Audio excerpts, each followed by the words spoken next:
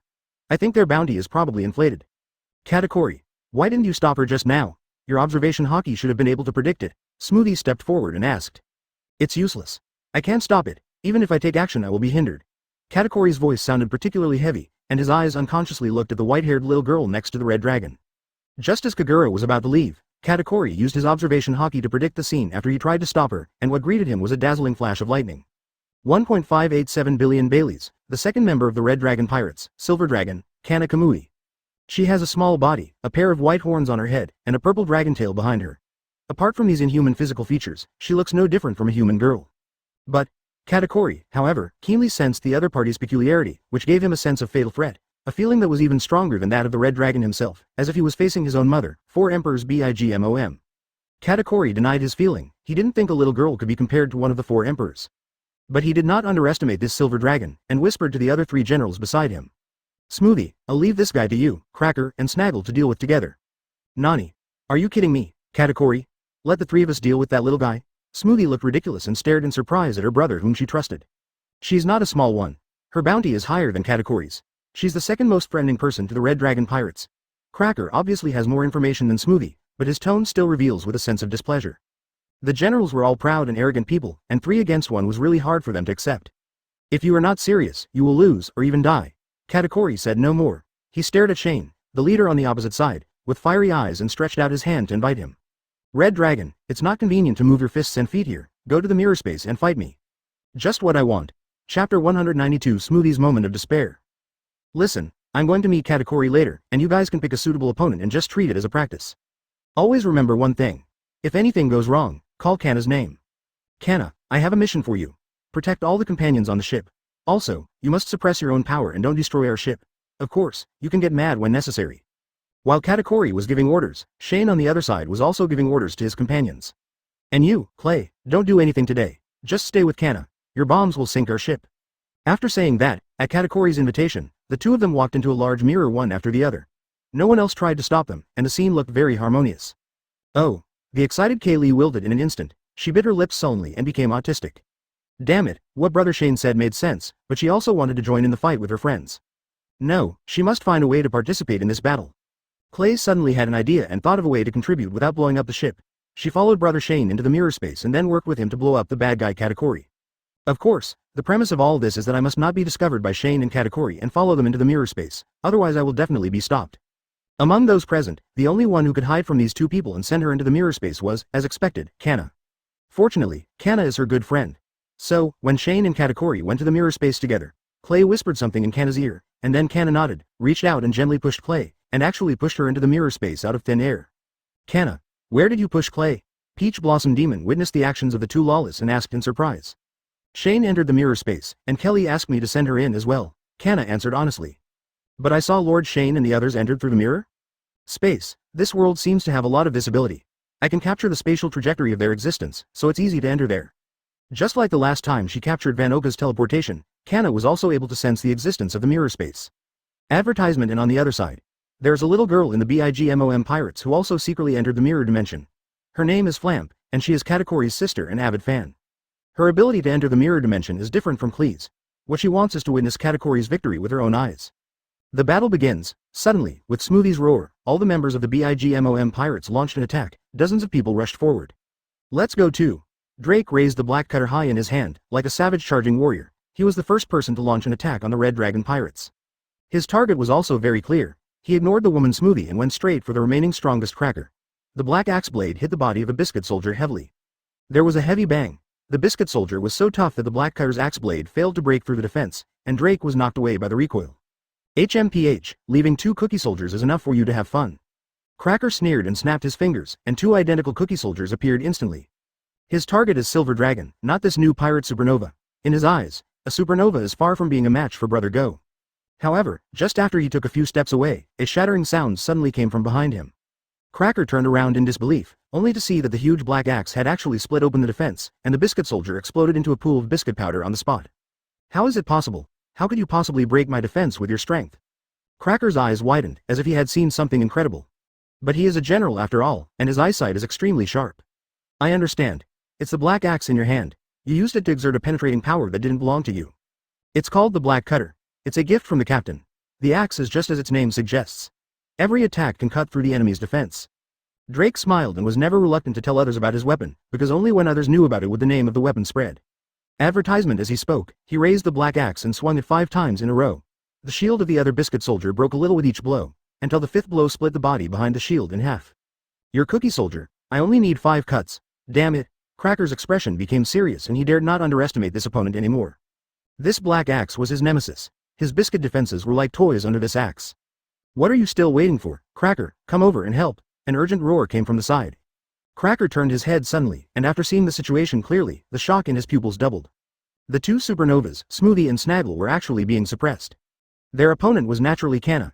Smoothie's body expanded to more than 10 meters high, and even the wave chaser was pressed down by her huge body. At the same time, the long sword in her hand suddenly increased to more than 20 to 30 meters. However, such a huge sword that spanned half of the ship was easily blocked by an exceptionally white and tender little hand. Smoothie's eyes were filled with shock and anger. She felt insulted, but no matter how hard she tried, her sword couldn't press the little hand down. Seeing this, Snag on the other side launched a sneak attack. He was the only one among the 4 generals who was good at physical skills and had extraordinary swordsmanship. He swung his big sword and slashed a sword energy of nearly 10 meters towards Kanna. Kanna turned her head and her pupils widened, and an arc of electricity burst out from her blue eyes. It was like a bolt of lightning that pierced through the sword energy with great ease and struck Snag's greatsword, knocking him and his sword off his horse. This. Smoothie was speechless, and fear appeared on his face for the first time. While resisting her attack, the opponent actually had the energy to deal with another general, and with just a casual glare, Snag fell to the ground in disgrace. This strength, isn't it really the 4 emperors? While Smoothie was thinking, she suddenly felt her sight rising higher and higher. Wait. When she looked down, she saw that the little hand had grabbed the tip of her sword, which was about 20 to 30 meters long, and actually lifted her whole body up. Smoothie was terrified.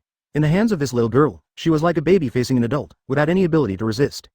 Chapter 193. Smoothie is out. Under Smoothie's extremely horrified gaze, the monster-like little girl in front of him actually stopped what she was doing when she heard her voice. There was a puzzled expression on her delicate face and her voice sounded a little dull. Waiting for what? Huh. Smoothie took a deep breath. She didn't expect that this monster would actually stop because of the words she blurted out in a hurry, causing her to blush with shame. How should I answer her? I had never encountered such a strong opponent before, and I felt scared after being easily crushed, so my survival instinct made me subconsciously say, wait a minute. She was afraid that the little girl who could transform into a silver dragon would suddenly open her mouth and swallow her whole after lifting her up. No, I am my mother's proudest daughter and one of the 4 strongest generals. How can I be afraid just because I feel the threat of death? Thinking in this way, Smoothie gradually became stronger, or perhaps this was her original character. It was just because Kanna was too powerful that shocked her heart. Nothing. Go on, sorry, I have to use my ability. My sword can absorb a power from you.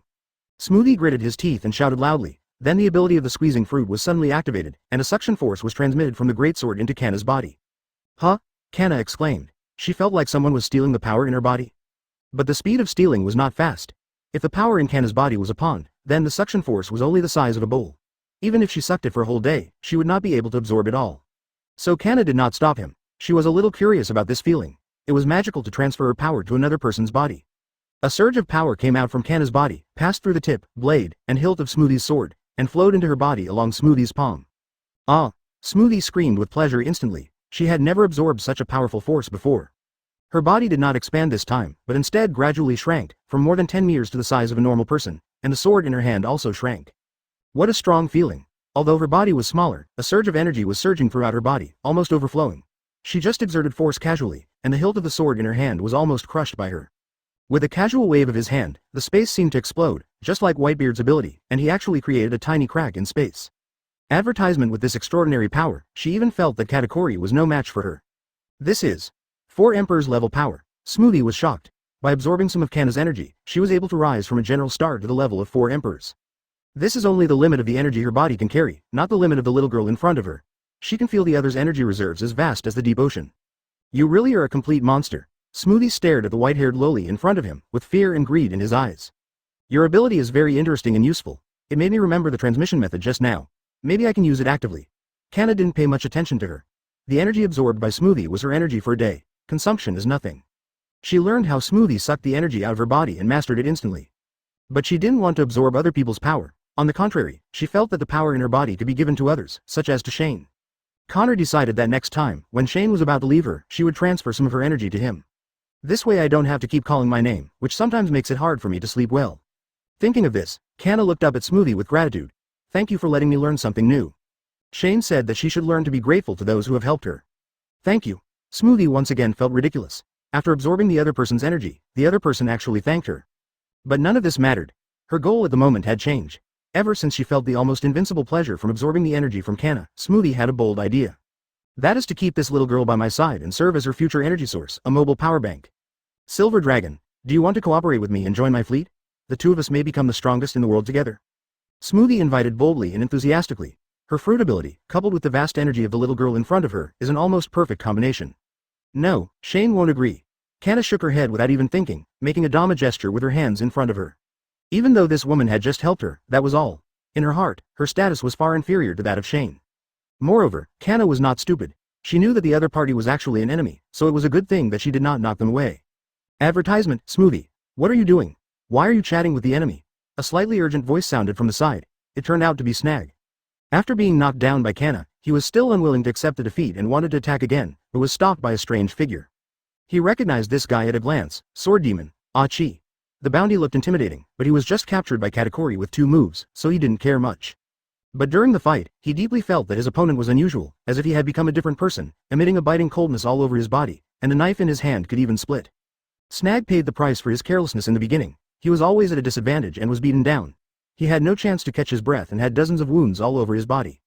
That is to say, he has thick skin and tough flesh, and although the opponent is fast, his power is still inferior, otherwise he might have fallen down long ago. Stop making noise. Seeing that his invitation was interrupted, Smoothie glared at Snag angrily, only to see that he looked extremely embarrassed.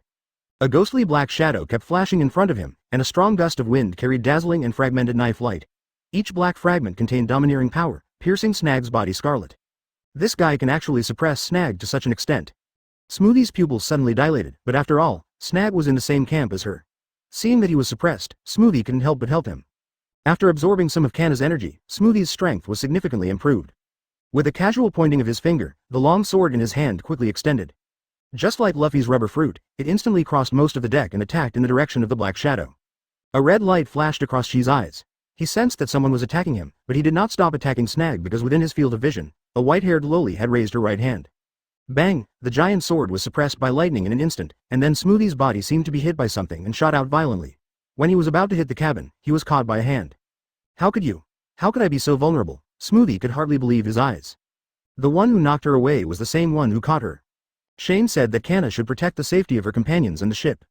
And you just tried to destroy both. Kanna is really angry. So, you're out. Chapter 194 Shane vs Katakuri, 4K. Kanna supported Smoothie's back and lifted him up with great ease, then he identified the direction of an island and waved his hand. The shadow of a giant dragon emerged behind her. With the powerful force, Smoothie turned into a meteor, passing through several islands in the blink of an eye, crashing into countless buildings along the way, and finally landed in Bigmom's castle. Charlotte Linlin, dressed like a little girl in a cute pink dress, turned her head in confusion. She was eating dessert in the castle when a figure broke through the wall and landed beside her. Sister Smoothie. After taking a closer look, Charlotte Linlin, who had lost her memory, saw clearly who was lying next to her. It was Sister Smoothie who often gave her food after she woke up a few days ago. Although she claimed that she was her daughter, Charlotte Linlin didn't think that she, at the age of 10, could have a daughter that big. But none of this matters. What matters is that Smoothie, who was once kind to her, is now covered in bruises, as if he had been abused. Linlin decided to avenge her, who bullied Sister Smoothie. She put down the dessert in her hand, and the chains wrapped around her body were broken into pieces in an instant like a toy. She was like a wild beast that had broken free from its restraints. She took heavy and powerful steps and smashed all the walls and buildings in her way to pieces. The palace, castle, forest, and hillside all seemed as if made of paper in front of the crazy Linlin. The citizens on the island were deeply impressed by this scene, and they fled in all directions with screams of panic. Mom has lost her mind again. Everyone, run for your lives. Don't just run away, you bastards. Hurry up and prepare the cakes and desserts and throw them into Mom's mouth. It doesn't work. Mom seems very angry, as if she is looking for an enemy. In the mirror world, two figures that could not be seen with the naked eye were fighting fiercely. Their speed was incredibly fast. Every fierce collision produced aftermath that almost collapsed the mirror world, and then they separated from each other at an even faster speed. In just a few minutes, the two fought for no less than hundreds of rounds. Another collision. The two men faced each other with fists in midair, with top-notch armed color domineering, sparks flying, and purple lightning running across the entire mirror world. After a few seconds of stalemate in the air, both of them were shaken away.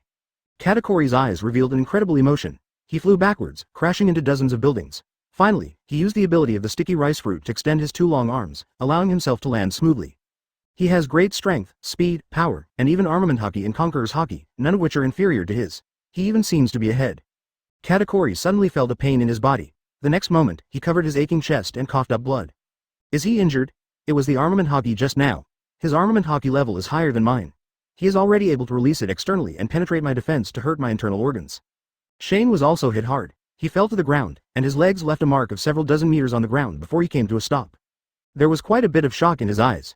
This was the first time he met someone who could compete with him in terms of strength after his battle with Jack. As expected of the son of that monster Bigmom, he inherited part of her physical qualities. Moreover, the most troublesome thing about the opponent is his domineering aura that can predict the future. They had just exchanged hundreds of moves. Except for the head-on collision, all of Shane's attacks had been dodged by Katakuri, but he himself was not dodged at all. There were wounds all over his body, and he looked worse than Katakuri. Much more serious. But, recovery. When Shaw-en activated the ability from the Sakura demon and the Peach Blossom demon for the first time, he felt a green light like holy light shining through his body, as if he was bathing in sunlight. The next moment, all the injuries were recovered, the scratched skin and wounds were restored as before, and even the restless heart calmed down. Now, except for some bloodstains on his body and some damage to his clothes, he has no wounds at all. Advertisement. As this restored, Katakuri noticed the change in his opponent's state and returned to his full body state in the blink of an eye. What a terrifying resilience this is. This guy is a real monster like Mom and Kaido. Katakuri didn't know the skills that Shane secretly used, and thought that he simply relied on physical recovery, and in his mind he had included him as one of the most physically powerful monsters in the world. However, in terms of physical strength alone, Shaw-en in Doran form is indeed not as good as Kaido and Big Mom. At the moment, the only ones who can compete physically with those two monsters are Kanna and Kagura. Hey, what are you dawdling about, Katakuri? Hurry up! Shaw-en, who had recovered his condition, was particularly confident. Seeing that Katakuri had not moved for a long time, he took the initiative to wave to Katakuri to let him come over. Red Dragon Shaw-en, I admit that I have always underestimated you before. It was me who looked at the sky from a well and thought that your strength was not worthy of your bounty. Facing Shaw-en's provocative tone, Katakuri smiled instead of anger, a smile filled with satisfaction when he met an opponent worth fighting. What about now?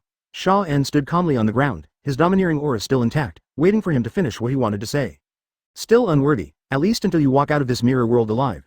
Katakuri stepped forward slowly, looking down at Shaw-en with a pair of cold eyes full of fighting desire. It is worth mentioning that he is also 5 meters tall. In front of Shaw-en, who is more than 1.8 meters tall, he still looks like a giant. But right now, this giant doesn't mean to be contemptuous at all. He is staring at the opponent's movements, which means that he is really serious to the extreme. Come on, if you beat me, your 2 billion bounty will be real. On the other hand, if you lose to me, you will no longer have a place in the new world. As Katakuri's cold voice fell, he stepped hard on the ground. When a trident was shaken by the ground and fell into his hand, a monstrous conqueror's domineering force swept out like a strong wind. Shaw-en's hair was blown up, and the orange strands almost stuck to his scalp, and his clothes all fluttered. But this is not the most terrifying thing about Conqueror's domineering power. He can not only affect the real environment, but also impact people's hearts. Now, Shaw-en was constantly being impacted by Katakuri's Conqueror's domineering power. It was like there was a wild beast with a huge amount of blood in front of him, constantly roaring at him. Shaw-en was not at all fazed by this, his eyes were calm and unwavering. He is very familiar with Conqueror's haki.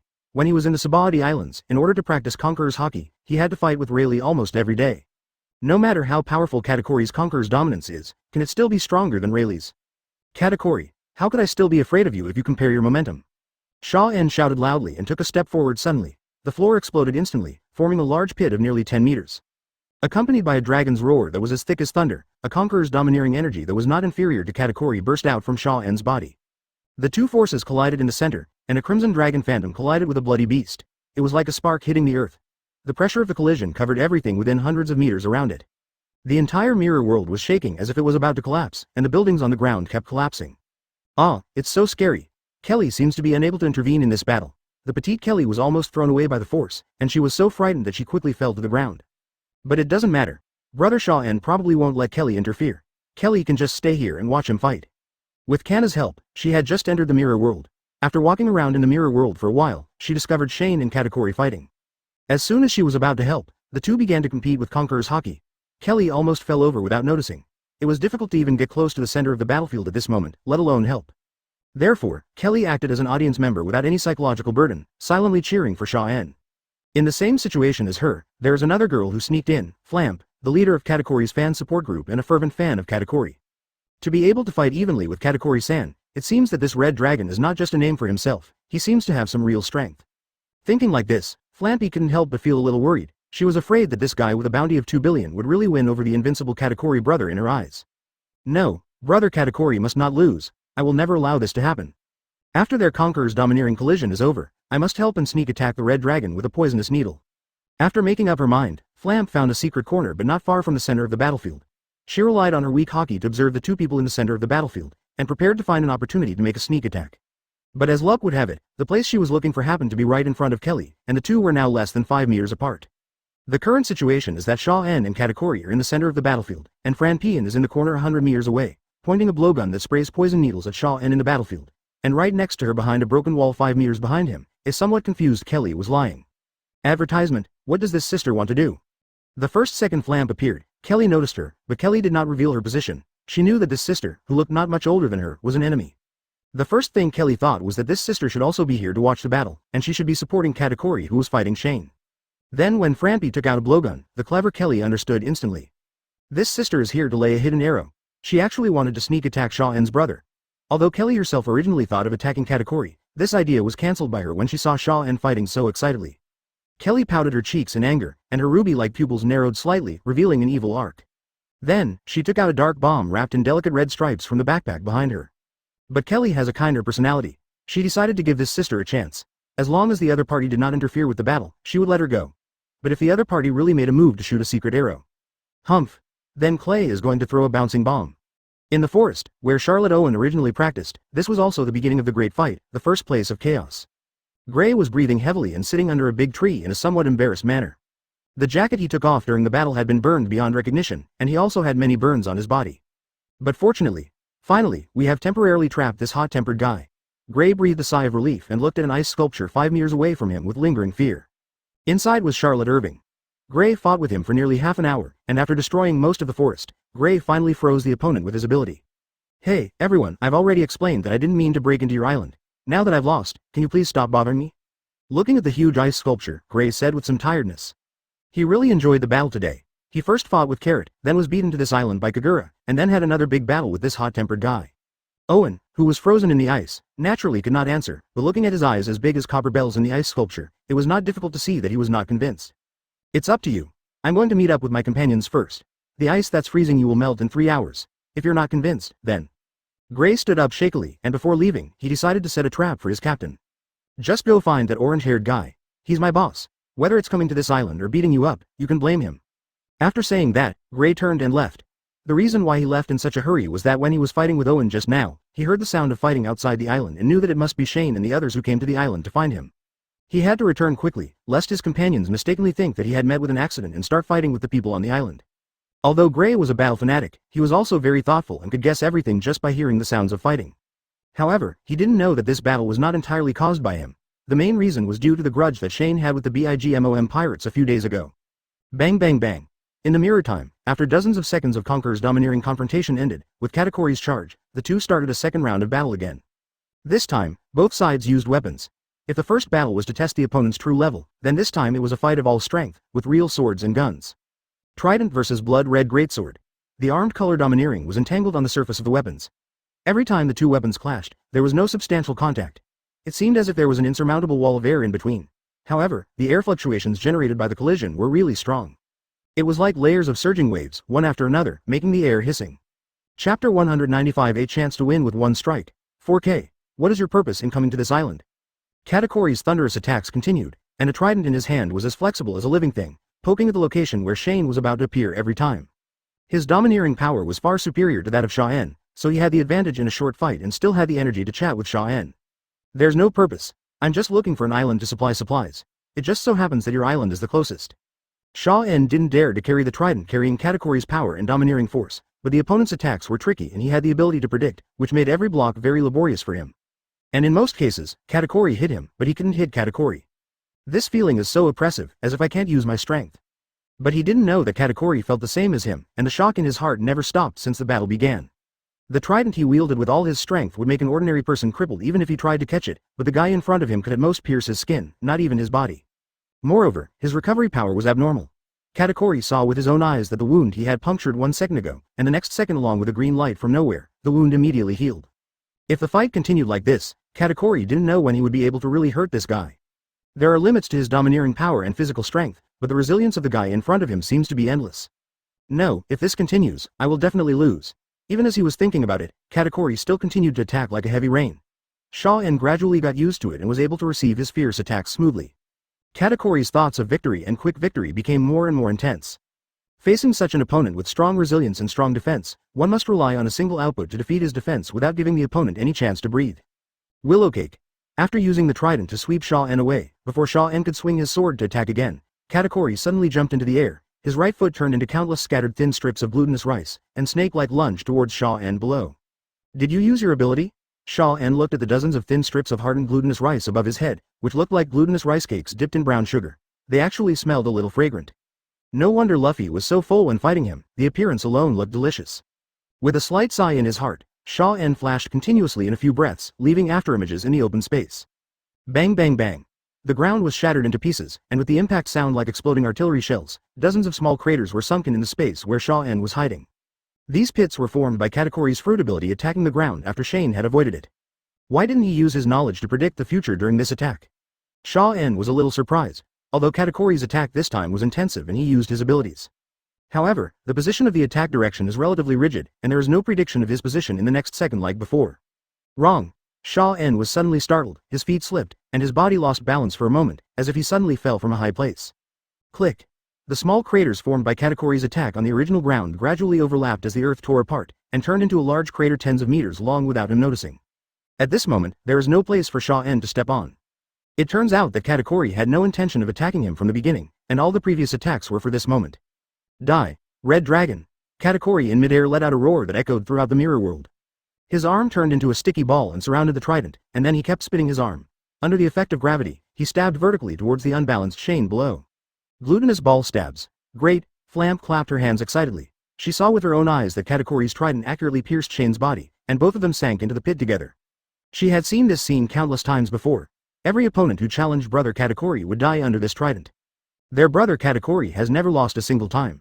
Brother Shane. On the contrary, Kelly's heart almost rose to her throat, her eyes were dull, and mist appeared in her red agate eyes. However, at this moment, a familiar dragon roar came from underground, making Klee's eyes bright again in an instant. Advertisement immediately following. A figure flew backwards from the ground into the air at a high speed. His body was bent like a shrimp, and he looked like he was kicked away by someone. There was an incredible expression on his face. The trident tightly grasped in his hand revealed his identity. It turned out to be Katakuri, who had just crushed Shane into the ground with a huge advantage. After the dragon's roar sounded, the battle situation suddenly turned around. How is it possible? Flampe's eyes widened, she looked even more shocked than Katakuri. How could this guy not be dead after taking Katakuri's full-strength attack head-on? She didn't have time to think about it, because the next moment, a giant dragon with red and blue stripes and light blue flames all over its body emerged from the ground. Dragon transformation, ice and fire dragon form. On the wave pulling. Half an hour has passed since Katakuri and Shane entered the mirror world, and no one outside knows how their battle is going. The members of the BIGMOM pirates believed in Katakuri as much as they believed in BIGMOM himself, and never imagined that he would lose. Just like them, none of the members of the Red Dragon Pirates thought that Shane would lose. It's been half an hour, and he hasn't come out yet. Cracker glanced at the mirror in the middle of the boat, and then glanced vigilantly at the white-haired little girl floating in the air. Not long ago, he saw with his own eyes that the little girl threw Smoothie away casually, and she has not come back since then. How far did it have to be thrown? A huge black axe fell from the sky, and the axe light brought with it a strong gust of air, splitting his body in half from head to toe. Huh. Drake breathed in a very rhythmic manner, his chest rising and falling regularly, quickly lowering his heart rate which had been raised after a big movement. What he chopped up was just a biscuit soldier, but the other side could make as many such soldiers as they wanted. Sure enough, the next moment, nearly 20 more biscuit soldiers stood up on the spot. And Cracker's voice came from one of these cookie soldiers. I don't have time to play with you, Axeman. I'm going to try out the second in command on your ship. Cracker left 4 cookie soldiers for Drake, completely blocking Drake in an area from the east, south, west and north. He himself led a mighty group of 20 biscuit soldiers towards the location where Kanna was floating. He had been annoyed with this little white-haired girl for a long time. After knocking Smoothie away, she remained suspended in the air, staring at the entire scene with a pair of glowing eyes. This posture of being superior to everyone else is like that of a high and mighty god. Cracker will never allow anyone to get above him except BIGMOM himself and his brother Katakuri. What's more, this person is not Red Dragon, he is just the second in command of the Red Dragon pirate group. You're asking for your own death. Drake didn't stop him, a hint of pity flashed in his eyes. The other party is asking for trouble. As his opponent, I have no obligation to stop him. More importantly, his palms were bleeding from chopping, and it was so boring to chop at a group of identical cookie soldiers. Hateful. Cracker found that even if he approached with dozens of cookie soldiers, the little girl still did not react at all. He just glanced down at him briefly and quickly looked in another direction. However, this one glance made Cracker feel a sense of crisis, as if he had nowhere to hide and his true identity was being locked. He almost broke out in a cold sweat. Impossible. How could she locate my hiding place at a glance? This must be my illusion. No, this doesn't seem to be an illusion. Cracker got scared because when he was about to attack the petite figure in the sky, the second in command of the Red Dragon Pirates looked over at him again, and those glowing eyes seemed to be able to see through everything. He was still staring at the biscuit soldier that carried his real body. Advertisement, I'll let you go for now. I'll deal with that axeman first. Cracker swallowed with some fear, and stopped the cookie soldier from throwing the sword towards Kanna. After leaving a few harsh words that were not very tough, he retreated in disgrace with a large group of biscuit soldiers. Cracker heaved a sigh of relief after seeing the little white-haired girl tilt her head with a puzzled expression but no intention of attacking him. It's still much easier to beat the axeman. Finally solved it. Here, Drake put in a lot of effort. While Cracker was away, he chopped 20 times in a row and finally chopped all the 4 cookie soldiers surrounding him into pieces. But he didn't want to rest. Although his companions were fighting different opponents, the BIGMOM pirates had the advantage in numbers, and many of them were facing one-on-many situations. Among them, Victor, Sakura Demon and Peach Blossom Demon were clearing out the miscellaneous soldiers of the BIGMOM pirates, with 3 of them fighting against dozens of people. The main force among them was actually Victor, who had transformed into a complete velociraptor. His body of nearly 10 meters looked particularly intimidating, but in fact he was mostly beaten. After all, he is not a professional fighter, and the miscellaneous soldiers of the BIGMOM pirates are not ordinary pirates either. Almost every one of them can use 2-color domineering, and some of them even master one of the 6 marine styles. It stands to reason that Victor, who seldom fights, should be crushed one-sidedly when facing them. However, Victor has the 2 strongest assistants of the Red Dragon Pirates to help him. The Cherry Blossom Demon and the Peach Blossom Demon. The Peach Blossom Demon treated Victor. Every time he was knocked down, a green light would irrigate Victor's whole body. All his injuries would be healed in an instant, and Victor's own combat power would also be enhanced. The Peach Blossom Demon's magic treatment can not only provide healing, but also enhance combat power for a period of time. The Sakura Fairy gives a low buff to all enemies. After being knocked down by Victor's dinosaur body, these strong physical warriors, who were able to do sit-ups per person in the pirate world, could no longer perform their physical fitness and fell to the ground unconscious. Carrot's opponents are 2 ministers. The little rabbit is very powerful. She is trained as an heir by both Cat Viper and Inuarashi at the same time, which shows that her qualifications are also top-notch among the minks. Facing 2 of the 4 Emperor's children, she was not at a disadvantage. Instead, she became more and more courageous as the fight went on, with her sharp rabbit claws stained with scarlet blood. The most intense battle was between Liuqi and Snag. Liuqi was using the magic sword Thousand Blades at this time, and his hair, which was originally tied up on his head, was let down during the battle, which meant that he temporarily handed over his body to the former chief assassin Chi. As an assassin, Chi's fighting style has always been fierce. Once he gains the upper hand, he will not give the opponent any chance to breathe. Snag underestimated the opponent at the beginning, and every wrong step led to another one. Having been suppressed until now, his body was covered with all kinds of hideous knife wounds, and as that strange figure kept flashing, the wounds on his body were still increasing. This is too much. He's scurrying around like a loach. I've had enough. After another cut was made on his chest, Snag roared, his eyes turned red, and he ignored the pain from the wound and opened his big hand to grab the blade that was about to be pulled away. He wanted to grab Chi's knife and use his strength to keep him in place. But how could he hold the magic knife Thousand Blades? The moment he stretched out his hand, Chi shook his wrist, and the magic knife in his hand turned into countless tiny pieces, fiercely stabbing at Snag's eyes, ears, mouth, nose, etc. weak points of the body. Chi himself retreated quickly as before, leaving Snag's attack range, ready to continue flying the kite. I said, I've had enough. Unexpectedly, Snag was determined to catch Chi at all costs. He covered his face with a layer of armament hockey to harden it, resisting the attack of the magic sword fragments, and reached out with his slender hands to grab Chi's retreating position. Ah! Along with the sound of the armament hockey shattering, one of Snag's eyeballs was popped, one of his ears was cut off, and blood splattered everywhere. And at this cost, his big hand grabbed half of Chi's shoulder and immediately turned his palm into a claw, grabbing it hard. With a click, his 5 fingers pierced Chi's shoulder and shattered the shoulder bone. Such pain was so severe that even someone as cold-blooded as Chi couldn't help but groan. But he was a seasoned killer after all. With 2 fingers he flicked the other knife, Bingyuan, which was on his back, out of its sheath. Under the control of his inner strength, it slashed a sharp blade in front of him. Snap! What followed was Snag's heart-wrenching scream. One of his arms was chopped off and fell to the ground along with the blood. In just a few seconds, half of Chi's shoulder was shattered and pierced, and Snag lost an eye, an ear, and a hand. The degree of physical pain suffered by the 2 people is actually not much different, but the manifestations are completely different. Snag covered the bleeding cut on his arm, screamed miserably, and staggered backwards as if he would fall at any time. Chi's eyes fixed, and he took a few steps forward, grabbing the ice abyss that fell from the sky with his one hand that could still be raised. The blade was stained with hot blood, and he pointed it at Snag's heart. Stabbed straight ahead, he chose to pursue the victory. 7 CF Chapter 196 Snug's defeat. Wait a moment. Just as the blade was about to pierce Snag's heart, a voice suddenly sounded in Zichi's mind. That was Wu Luqi's voice. After Qi took control of his body, he fell into a deep sleep, but suddenly woke up at this moment. Calm down, don't kill anyone, boss. After seeing the scene in front of him clearly, Wu Luqi yelled panicked in his heart. Last time in Dressrosa, Wu Luqi regretted handing over his body to another personality and went on a killing spree. Several cadres of the Don Quixote family died in his hands. For Wu Luqi, who had never killed a chicken before, this was undoubtedly a heavy blow. Of course, the most important point is, after that guy killed someone with his body, the bounty was placed on him. He is already a great pirate worth 400 million. If he loses another general, wouldn't it be doubled again? You come. The cold voice disappeared in a flash, and Wu Luqi was in a daze for a moment, and then found that he had regained control of his body.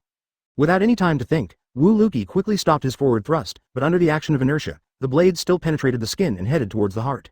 Ah! Snag was still screaming. Seeing the man with droopy hair so close, it was as if he was looking at an evil ghost from hell. When the cold blade pierced his chest, Snag, who felt the danger of death, became calm. I'm going to die here today. Mom and brother Katakuri will definitely avenge themselves, right? Bah! Accompanied by the cold touch of being stabbed into the chest, the steaming blood shot out onto Snag's face, making him one of the few people on the sea who could taste the taste of his own blood. However, just when Snag thought he was destined for life, the blade that pierced his heart suddenly stopped a few centimeters away from his heart. Huh? Snag was stunned for several seconds without feeling his heart being pierced. It wasn't until the person in front of him pulled a knife out of his body that a wave of pain hit him again, which made him wake up. You won't kill me. Snag was a little dazed, staring blankly at the person in front of him, watching him wipe the bloody blade with a piece of cloth and return it to the scabbard. Advertisement, well. Wu Luqi scratched his head and looked at the man in front of him who was fighting with himself. It looked so miserable, with stab wounds all over his body, an arm, an ear and an eye missing, and a big hole in his heart. The other one is really ruthless, however, he himself was also injured. It hurts. With a sharp pain coming from his shoulder, Wu Luqi discovered that one of his shoulders had completely collapsed, and there were blood holes caused by 5 fingers, and blood was constantly pouring out. Brother, you guys are fighting too hard. Wu Luqi gritted his teeth in pain. Snag has not yet come out of the dream of saving his life, but when he heard Wu Luqi's words, a surge of anger emerged involuntarily from the bottom of his heart. Is he still fierce in fights?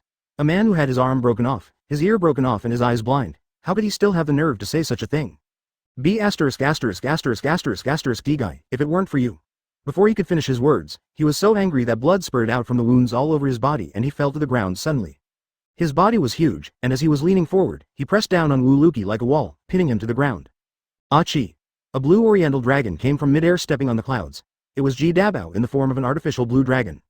He had just been fighting with a minister, who was Bigmom's third son, Charlotte Daifuku, a user of the transpiring fruit, who could summon a flying warrior by rubbing her belt. Ji Dabao didn't have any fighting skills, but his fruit was powerful and his skin was thick. He fought with the warriors summoned by Dafu in the air for hundreds of rounds, and neither side lost any blood. Ji Dabao became more and more bored as the fight went on, so he kept observing his other companions during the battle. Naturally, Wu Luqi, who was closest to him, received special attention. After seeing Wu Luqi being overwhelmed, Ji Dabao was worried about his safety, so he quickly shook off the enemy and flew to the deck using his dragon body. Aki, are you okay? Ji Dabao asked worriedly, using his dragon claws to push Snag's body away. It's okay, it just hurts a little. Dabao, please call the Peach Blossom Fairy for me and ask her to cast a healing spell on me. Wu Luqi looked a little tired and painful. As he spoke, he pointed at Snag who was lying beside him. Please, Peach Blossom Fairy, give this guy some treatment as well. Advertisement. Clang clang. The black axe hit the biscuit soldier's shield heavily, and a crack appeared on the shield, which instantly shattered into tiny biscuit pieces. The remaining force of the axe did not diminish, and it shattered the biscuit soldier behind the shield as well. Huff, huff. Drake was breathing rapidly, sweating profusely, and his hand holding the axe handle was soaked with blood. His physical strength was almost at its limit, but the biscuit soldiers in front of him seemed endless. He chopped one into pieces, and soon several more appeared out of thin air. You cunning fellow, if you have the guts, come out of your cookie shell and fight me with real weapons. Drake's voice was filled with resentment and frustration. He would rather be defeated head-on by his opponent than to swing an axe to chop these endless biscuits. It's a pity that he doesn't have the top-level observation hockey, so he can't find where this guy's real body is hiding. Ha ha ha. I'm not stupid. I know your axe is extremely powerful. How could I possibly reveal my true self to be chopped? Cracker hid in a pile of biscuit soldiers, and the mocking voice seemed to come from all directions, making it difficult to tell the specific direction. What Drake doesn't know is that Cracker's true form is much stronger than the cookie soldier. But Cracker has a weakness. He is afraid of pain, so he has been hiding among the biscuit soldiers for a long time to avoid getting hurt. Damn it. Drake couldn't help but curse when he saw several cookie soldiers surrounding him again. His strength was almost exhausted and he was no longer able to fight. He could only watch as several tall figures rushed up and slashed at him with swords. Just when Drake was about to lose, Kanna's gaze turned over and she stretched out 2 fingers. Lightning gathered at her fingertips, as if 2 beams of light would burst out at any time. But soon, as if sensing something, the lightning at Kanna's fingertips quickly subsided. A gust of cold air suddenly swept over, and I saw a figure running on the sea. The soles of his feet were covered with frost, and every step that hit the sea would condense into a block. It was Gray who returned from the island, Freeze. Accompanied by a gust of frost in the freezing air, Gray suddenly leapt up, and a cold light burst out from his palms. Sizzle. The sound of freezing was heard, and several biscuit soldiers who pounced on Drake were instantly frozen into ice cubes and fell to the ground like ice sculptures. Chapter 197 Gray returns. Nani. Cracker's eyes widened in shock. In such a short period of time, his 5 cookie soldiers escaped from his control. After seeing the details, Cracker's expression became extremely solemn. Ice? Is this the ability of that general? Cracker realized at this moment what the nemesis of his ability was. It turns out that it's not just water, but also ice.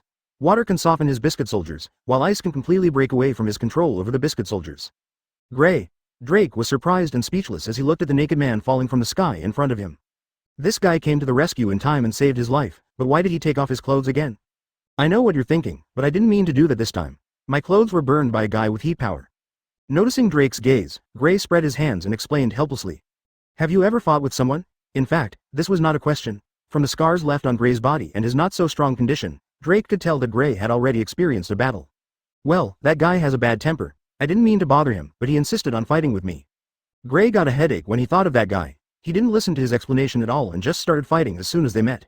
I had no choice but to freeze him temporarily, and then I was able to get away and come back to find you. What is your situation now? As he spoke, Gray's eyes looked a little dazed. He went out for a while, and when he came back, he found that the boat was full of strangers, and they were fighting with their companions. It's like this. The members of the BIGMOM pirates were teleported to our ship through the mirror.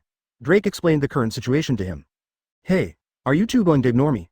When Drake just started to speak, a group of cookie soldiers surrounded him, staring at the two of them with their big eyes like copper bells. After seeing Gray's appearance clearly, Cracker felt relieved. It turned out that he was not the former admiral who left the marine headquarters. He almost thought that Liuqi had joined the Red Dragon pirates, but it turned out that he was just scaring himself. Ice Boy, from what you just said, could it be that you defeated Owen on the island? Owen? Gray was slightly stunned, but soon remembered that he seemed to have heard the talking trees mention this name. Advertisement, so he nodded and said, yes, that guy was frozen by me. He will be free in a few hours. Who are you to him? Of course I am his brother. You defeated him, and as his elder brother, I want to avenge him. Come and fight me. As soon as the words were spoken, all the biscuit soldiers melted and turned into a pile of biscuit fragments, and a human figure that was a little thinner than the biscuit soldiers appeared. He was about 3 meters tall, with his upper body naked like Gray, but with a shoulder armor on his right shoulder connected to a purple cloak. In his hand, he held a broadsword that was longer than his body. The blade shone with a cold light, and like his slender eyes, it exuded a fierce and poisonous aura. This person is Charlotte Cracker's real body, with a bounty of 860 million Baileys, and is known as the Biscuit Knight. All the cookie soldiers are gone. Drake narrowed his eyes slightly, taking in the true appearance of the general in front of him. Previously, he had been afraid of the black cutter in his hand and was unwilling to fight him head-on. At this time, his physical strength was exhausted, and Gray was able to restrain his cookie clone, so he revealed his true form to fight. Such a strong and domineering aura, and the body looks very good too. After just a short period of observation, Drake saw the extraordinary nature of Cracker. With his overwhelming aura and a body that inherited some of BIGMOM's talents, the 800 million bounty is indeed well deserved. Drake initially estimated that in terms of physical skills alone, this guy could be ranked in the top 4 on their ship, probably only below Shane, Kanna and Kagura, etc. Drake suddenly thought of someone. Wasn't she called out by Shane to look for Gray? Where's Kagura? Why didn't she come back when you did?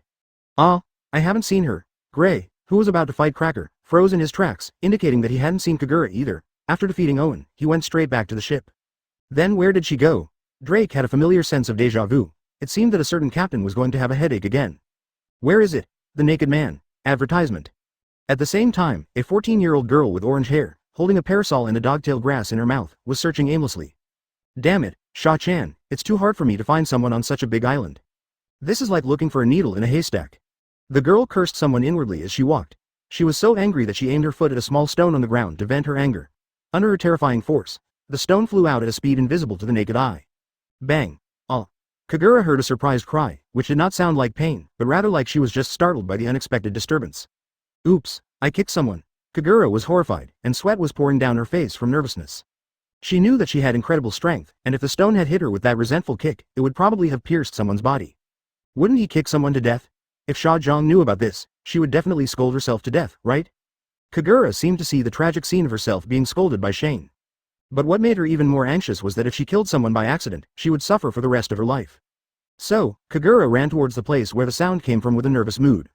The forest retreated at a high speed, and after passing through the dense bushes, an extremely huge figure appeared in front of Kagura. She was wearing a pink dress and was bloated and huge, taller than the tree next to her. At this moment, she was covering one eye with both hands and making crying sounds. The dark clouds and the sun floating around her seemed to be comforting her. Mom, what's wrong with your eyes? The dark cloud was named Zeus. Stupid, didn't you see that there was a small stone just now? It hit Mom's eyeball. The sun next to her spoke. Its name was Prometheus. Gudong. Sound. Hearing this, Kagura, who had just approached, swallowed hard, and sweat poured down his forehead like heavy rain. The small stone she kicked actually hit the big guy's eyeball.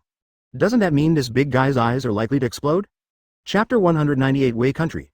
Who's there? Dark Cloud Zeus noticed something unusual and shouted loudly towards the place where Kagura was hiding, while a bolt of lightning shot out from its cloud. Boom, a big tree was instantly blasted into charcoal, and turned into a pile of debris piled on the ground. Fortunately, Kagura left from behind the big tree in time and landed in the middle of the road, looking at the place where she had been standing with lingering fear.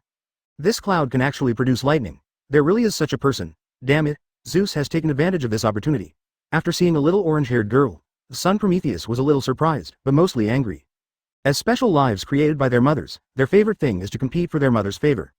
Now that Zeus has made a contribution, he might even snatch his mother's favor away, so he must also show his role. Tell me, are you the one who threw the stone and hit my mother's eye? Prometheus shouted loudly, wanting to slander the little girl who suddenly appeared as the sinner who hurt her mother.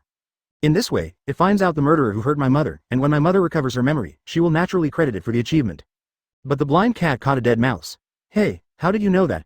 Kagura was shocked. She didn't expect that the son would be pointed out before she even spoke. I didn't mean to do that. I really didn't mean to do that. Sha-chan will pay for your medical expenses. Yes. My boss is called Shane. He has a lot of money. Because he was too nervous, Kagura talked nonsense. Huh, what Shane? I've heard of it before. Do you think we'll be afraid of you just because you say your name? Dark Cloud Zeus said with disdain.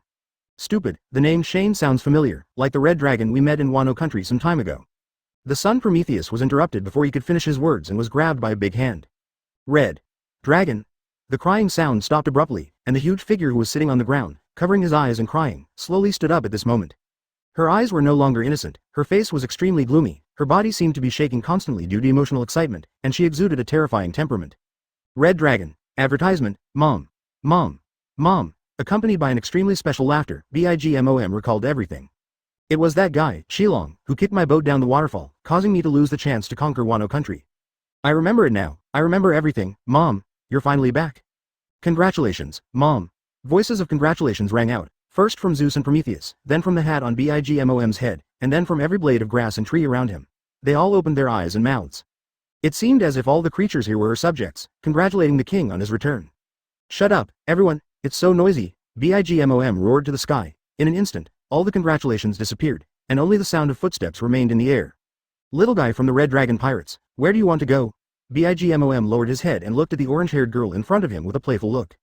She had just taken advantage of the time when BIGMOM was recovering his memory to sneak away. However, it was eventually discovered by BIGMOM. After being discovered, Kagura's face showed some embarrassment. She recognized the person in front of her. It was one of the 4 emperors that Sha-en had offended before, BIGMOM, Charlotte Linlin. Shane once told her that if Kanna was not present, if they met the 4 emperors or the generals, they should run away quickly and not look back. And even without his words, Kagura could feel the power of the person in front of her by her physical intuition. If she fought this guy, she might have to use all her strength. No, she didn't want to use the power that she hated. I have something else to do, so I'll leave first. If you really have something to do, go find my Sha-chan. After saying that, Kagura turned into a shadow, carrying her parasol, and ran away at the speed of light. Humph, you came to my island and you're still thinking about leaving. BIGMOM did not move, allowing Kagura to escape 100 meters in the blink of an eye. Then she took off the hat on her head, and it turned into a long sword in her big hands. The name of this knife is Napoleon. It was transformed by her ability. It is usually a hat, but it will become an indestructible weapon in battle. The moment BIGMOM grasped the hilt of the knife, the world seemed to shake, the sky became dark, and thunder and dark clouds followed. But after the nearly 100-meter-long blade light appeared in the world, everything became a foil. Widewhoa. Advertisement. This is a move from the giant Elbaf. In the hands of a giant, it can split a city wall. But in the hands of BIGMOM, it is even more terrifying. Her blade seems to be able to split the sky. Not good. The fleeing Kagura felt the terrifying pressure coming from behind her. The blade light annihilated everything on the road. It was like the destruction of the world, and a huge light attacked her horizontally. The next moment, she would be split into 2 halves. Kagura knew she couldn't run away, so she gritted her teeth, grabbed the parasol, and attached her flowing cherries to the outside of the umbrella to block the sword light head-on. A sense of hostility rose as his eyes suddenly turned scarlet. She knew that it was because of the deadly sense of crisis from the blade that the suppressed blood in her body became restless, returning her to her true form as a night rabbit. At this age, you have already mastered armament haki to the highest level? Seeing Kagura's use of armament haki, Bigmom showed an expression of appreciation, but quickly shook his head. But no matter how strong the armament haki is, it's useless. This strike of hers contained the conqueror's domineering power that only the 4 emperors could master. Wow! As Bigmom expected, with almost no pause, the blade swept across Kagura's body, and the parasol broke into 2 halves in an instant. Kagura himself was cut into 2 pieces along with splattered blood and things around him that were annihilated by the sword light. What a pity! If he is trained well, he may become my assistant. Looking at the 2 halves of the body on the ground, Bigmom shook his head with some regret. If she had known that this girl had such talent, she would not have used such a deadly move as Wei Guo. She would have spared her life and tried to see if she could be accepted under her command. But it was just a little regret. Bigmom stepped onto the dark cloud Zeus, followed by the sun Prometheus, and she was ready to fly to another battlefield. After recovering her memory, she used her observation haki to detect everything that happened on the island. Her children were fighting, and their opponent seemed to be the Red Dragon. Mom! Mom! Mom, I'm coming, Shilong. Along with her strange laughter, the dark clouds carried her into the sky. However, before it took off for long, a red light was seen rising from the ground and falling on Bigmom's body.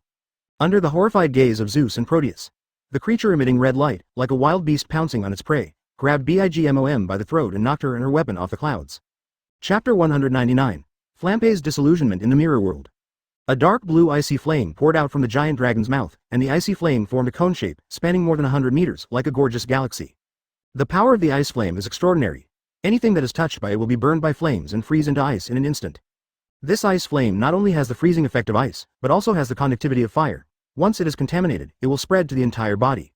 For example, Katakuri now, the scarf around his neck was stained with a little flame, and the icy flame spread along the scarf at a terrifying speed. The scarf was frozen in an instant, and the icy flame was still climbing towards his body. Swish! Katakuri was extremely decisive. The trident created a gust of wind in front of him, splitting the frozen scarf on his chest in half. Therefore, he stopped Bingian's attack, but for the first time, his face, which he had intentionally concealed, was fully revealed.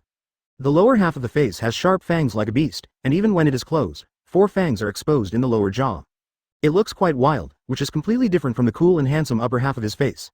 There is a sense of disharmony when putting them together. Shane saw this scene for the first time with the help of his dragon eyes. He already knew Katakuri's true face, so he was not that shocked. However, Flamp, who was watching the battle from below, made a sound of devastation. Brother Katakuri, how come you have such a big mouth? Just like a monster. Looking at Katakuri, who was falling from the sky to the ground, and looking at his ferocious mouth that was constantly gasping for air, Flamp felt that her dream was shattered. No. How could her perfect brother Katakuri grow up to be so ugly? You are definitely not brother Katakuri. You monster, you beast, who told you to pretend to be him? Flamp started to curse crazily. Katakuri remained silent despite being pointed at and insulted in public by his own sister.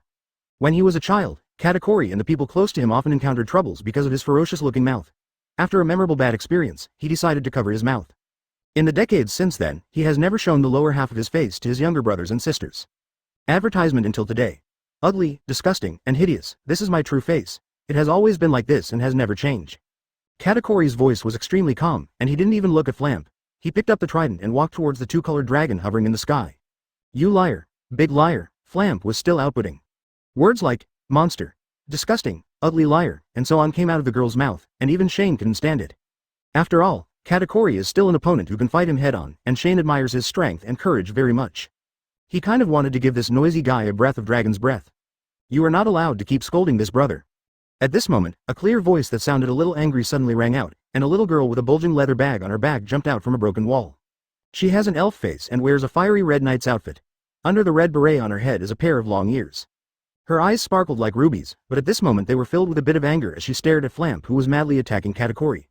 Katakuri stopped, and for the first time, there was a change in his calm eyes. Klee. The giant dragon in the sky tilted its head in confusion at first, a little surprised, then shocked and angry. Kelly seemed to have heard his surprised voice. She looked up at the sky guiltily, then lowered her head, cleared her throat, and glared at Flamp again. How can you insult someone like this? And you even attack their appearance? This is really. Klee looked very angry and wanted to harshly blame Flamp, but after talking for a long time she couldn't utter a single insulting word. That's really rude, huh? Frampy seemed to be frightened by the sudden appearance of Kelly. It took her a long time to come back to her senses and find that this little girl, whom she had never met before, was actually scolding her. She stepped forward with her hands on her hips and said disdainfully, "I haven't seen you in Bangkoku before. Are you from the Red Dragon Pirates?" Of course. Klee is the Red Dragon Pirates blasting expert and chief intelligence officer, Brother Shane's trusted partner. Klee looked up and looked into his eyes. Advertisement, HMPH, what's the point of having so many titles? Frampy sneered and stared at the little girl who was much shorter than her with a mocking look. You, the Red Dragon Pirates, are just a bunch of pathetic creatures who are about to die under the wrath of their mother. Disband them as soon as possible. We won't die, no one will die. When it comes to quarreling, 10 Klees are no match for Flamp.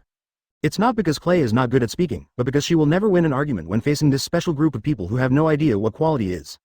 It's unreasonable, it's unreasonable. The two sides argued for more than 10 rounds, and Klee, who was at a loss for words, was soon defeated. She stomped her feet in anger and her face turned red. Katakuri and Shane both tacitly agreed not to take action. Their roles were reversed at this moment, and the two who were originally fighting became spectators. Katakuri's eyes were complicated and stayed on Klee for a long time. He didn't expect that the person who spoke for him would be an outsider. Shane, on the other hand, had the mentality of a spectator and almost cheered for Klee. Seeing that Klee was at a disadvantage and was about to cry, Shane quickly gave her some advice. "Klee, if we can't win the argument, we'll just beat her up. Use your bouncing bomb to blow her mouth apart. See how she can use that stinky mouth in the future." Klee hesitated after hearing that. Even if it was someone she hated, it was a bit too radical to blow someone's mouth just because she was angry. "Damned red dragon. Your mouth will be torn apart by your mother's own hands." As if due to a severe blow, Flamp has entered an indiscriminate attack mode. He pointed his finger at the giant dragon in the sky and cursed it, and Katakuri frowned when he heard it. It was okay to scold him, since they were all family, but he felt a little embarrassed to scold an opponent who could fight him with all his strength. Flampy. Katakuri exuded a sense of pressure, and just when he was about to tell Flamp to shut up, a fiery red figure rushed out. Katakuri's observation hockey was running subconsciously in his eyes, and he could foresee what would happen in the future. He stretched out his hand, and a glutinous ball rose from the ground, like a wave, blocking Flamp 5 meters away. Katakuri's expression changed slightly. Chapter 200 Awakening Katakuri vs Icefire Dragon Shane. Bang! The flames penetrated the glutinous rice ball, and with a crisp sound, Flamp screamed and flew backwards with blood at her mouth. And where she had been standing before, there had become a petite figure shrouded in flames. The flames dissipated, and there was actually a layer of golden barrier inside, surrounding the petite figure 360 degrees, and its light was bright and illusory. What is this ability? Katakuri focused his attention on the golden barrier. It was this barrier that had actually blocked his ability attack. You know, even though he didn't use hockey just now, with his control over the power of the fruit, not everyone can resist his casual move. The golden barrier gradually dissipated, and Klee's figure emerged. One of her fair little hands was stained with blood, and at her feet was a bloody tooth. In the previous moment, she actually crossed a distance of 10 meters, broke through the defense set up by Katakuri in advance, and slapped Flamp in the face. The slap was quite hard, otherwise there wouldn't be teeth on the ground and Flamp lying on the ground screaming in pain. It can be seen that Klee was really angry. Don't scold Brother Shane, or else, Klee will teach you a lesson. Klee put her hands on her hips and looked at Flamp on the ground without any pity. When she scolded Katakuri before, Klee could only feel a little bit uncomfortable watching it. Scolding her only made Klee a little annoyed. And when Frampy pointed at Shane and kept cursing him, Klee really couldn't help it anymore. She was so angry that she hit him with her hands. "Go ahead, Klee, smash her mouth," Shane praised. In fact, he was also frightened by Klee. Who could have thought that the little angel Klee would have such an angry moment? The speed of her outburst even frightened him. This is no less than Liuqi's movement speed after he became a big player, and it is probably second only to Kanna and Kagura. As for himself, speed is not his forte. Although it is not slow, he can only be ranked 5th on the boat. This made Shane wonder if he had underestimated Klee's potential. Brother Shane, Klee doesn't want to smash her mouth. That would be too violent. Hearing Shane's voice, Klee's eyes narrowed with a smile and she waved her hand a little embarrassedly. But Flamp had already recovered from the pain. Listening to the conversation between Shane and Klee, her eyes gradually changed from anger to envy and jealousy. Advertisement: the wanted poster photo of Shane came to mind. How come her brother is so perfect? His strength is comparable to Katakuri, and he has such a good relationship with her. She is just an unknown little pirate. How could she be around someone like that? For a moment, jealousy filled Flampé's mind, making her completely forget that Katakuri had tried to stop Klee when she attacked her just now. She now had only one thought in mind, which was to destroy this annoying little devil in front of her.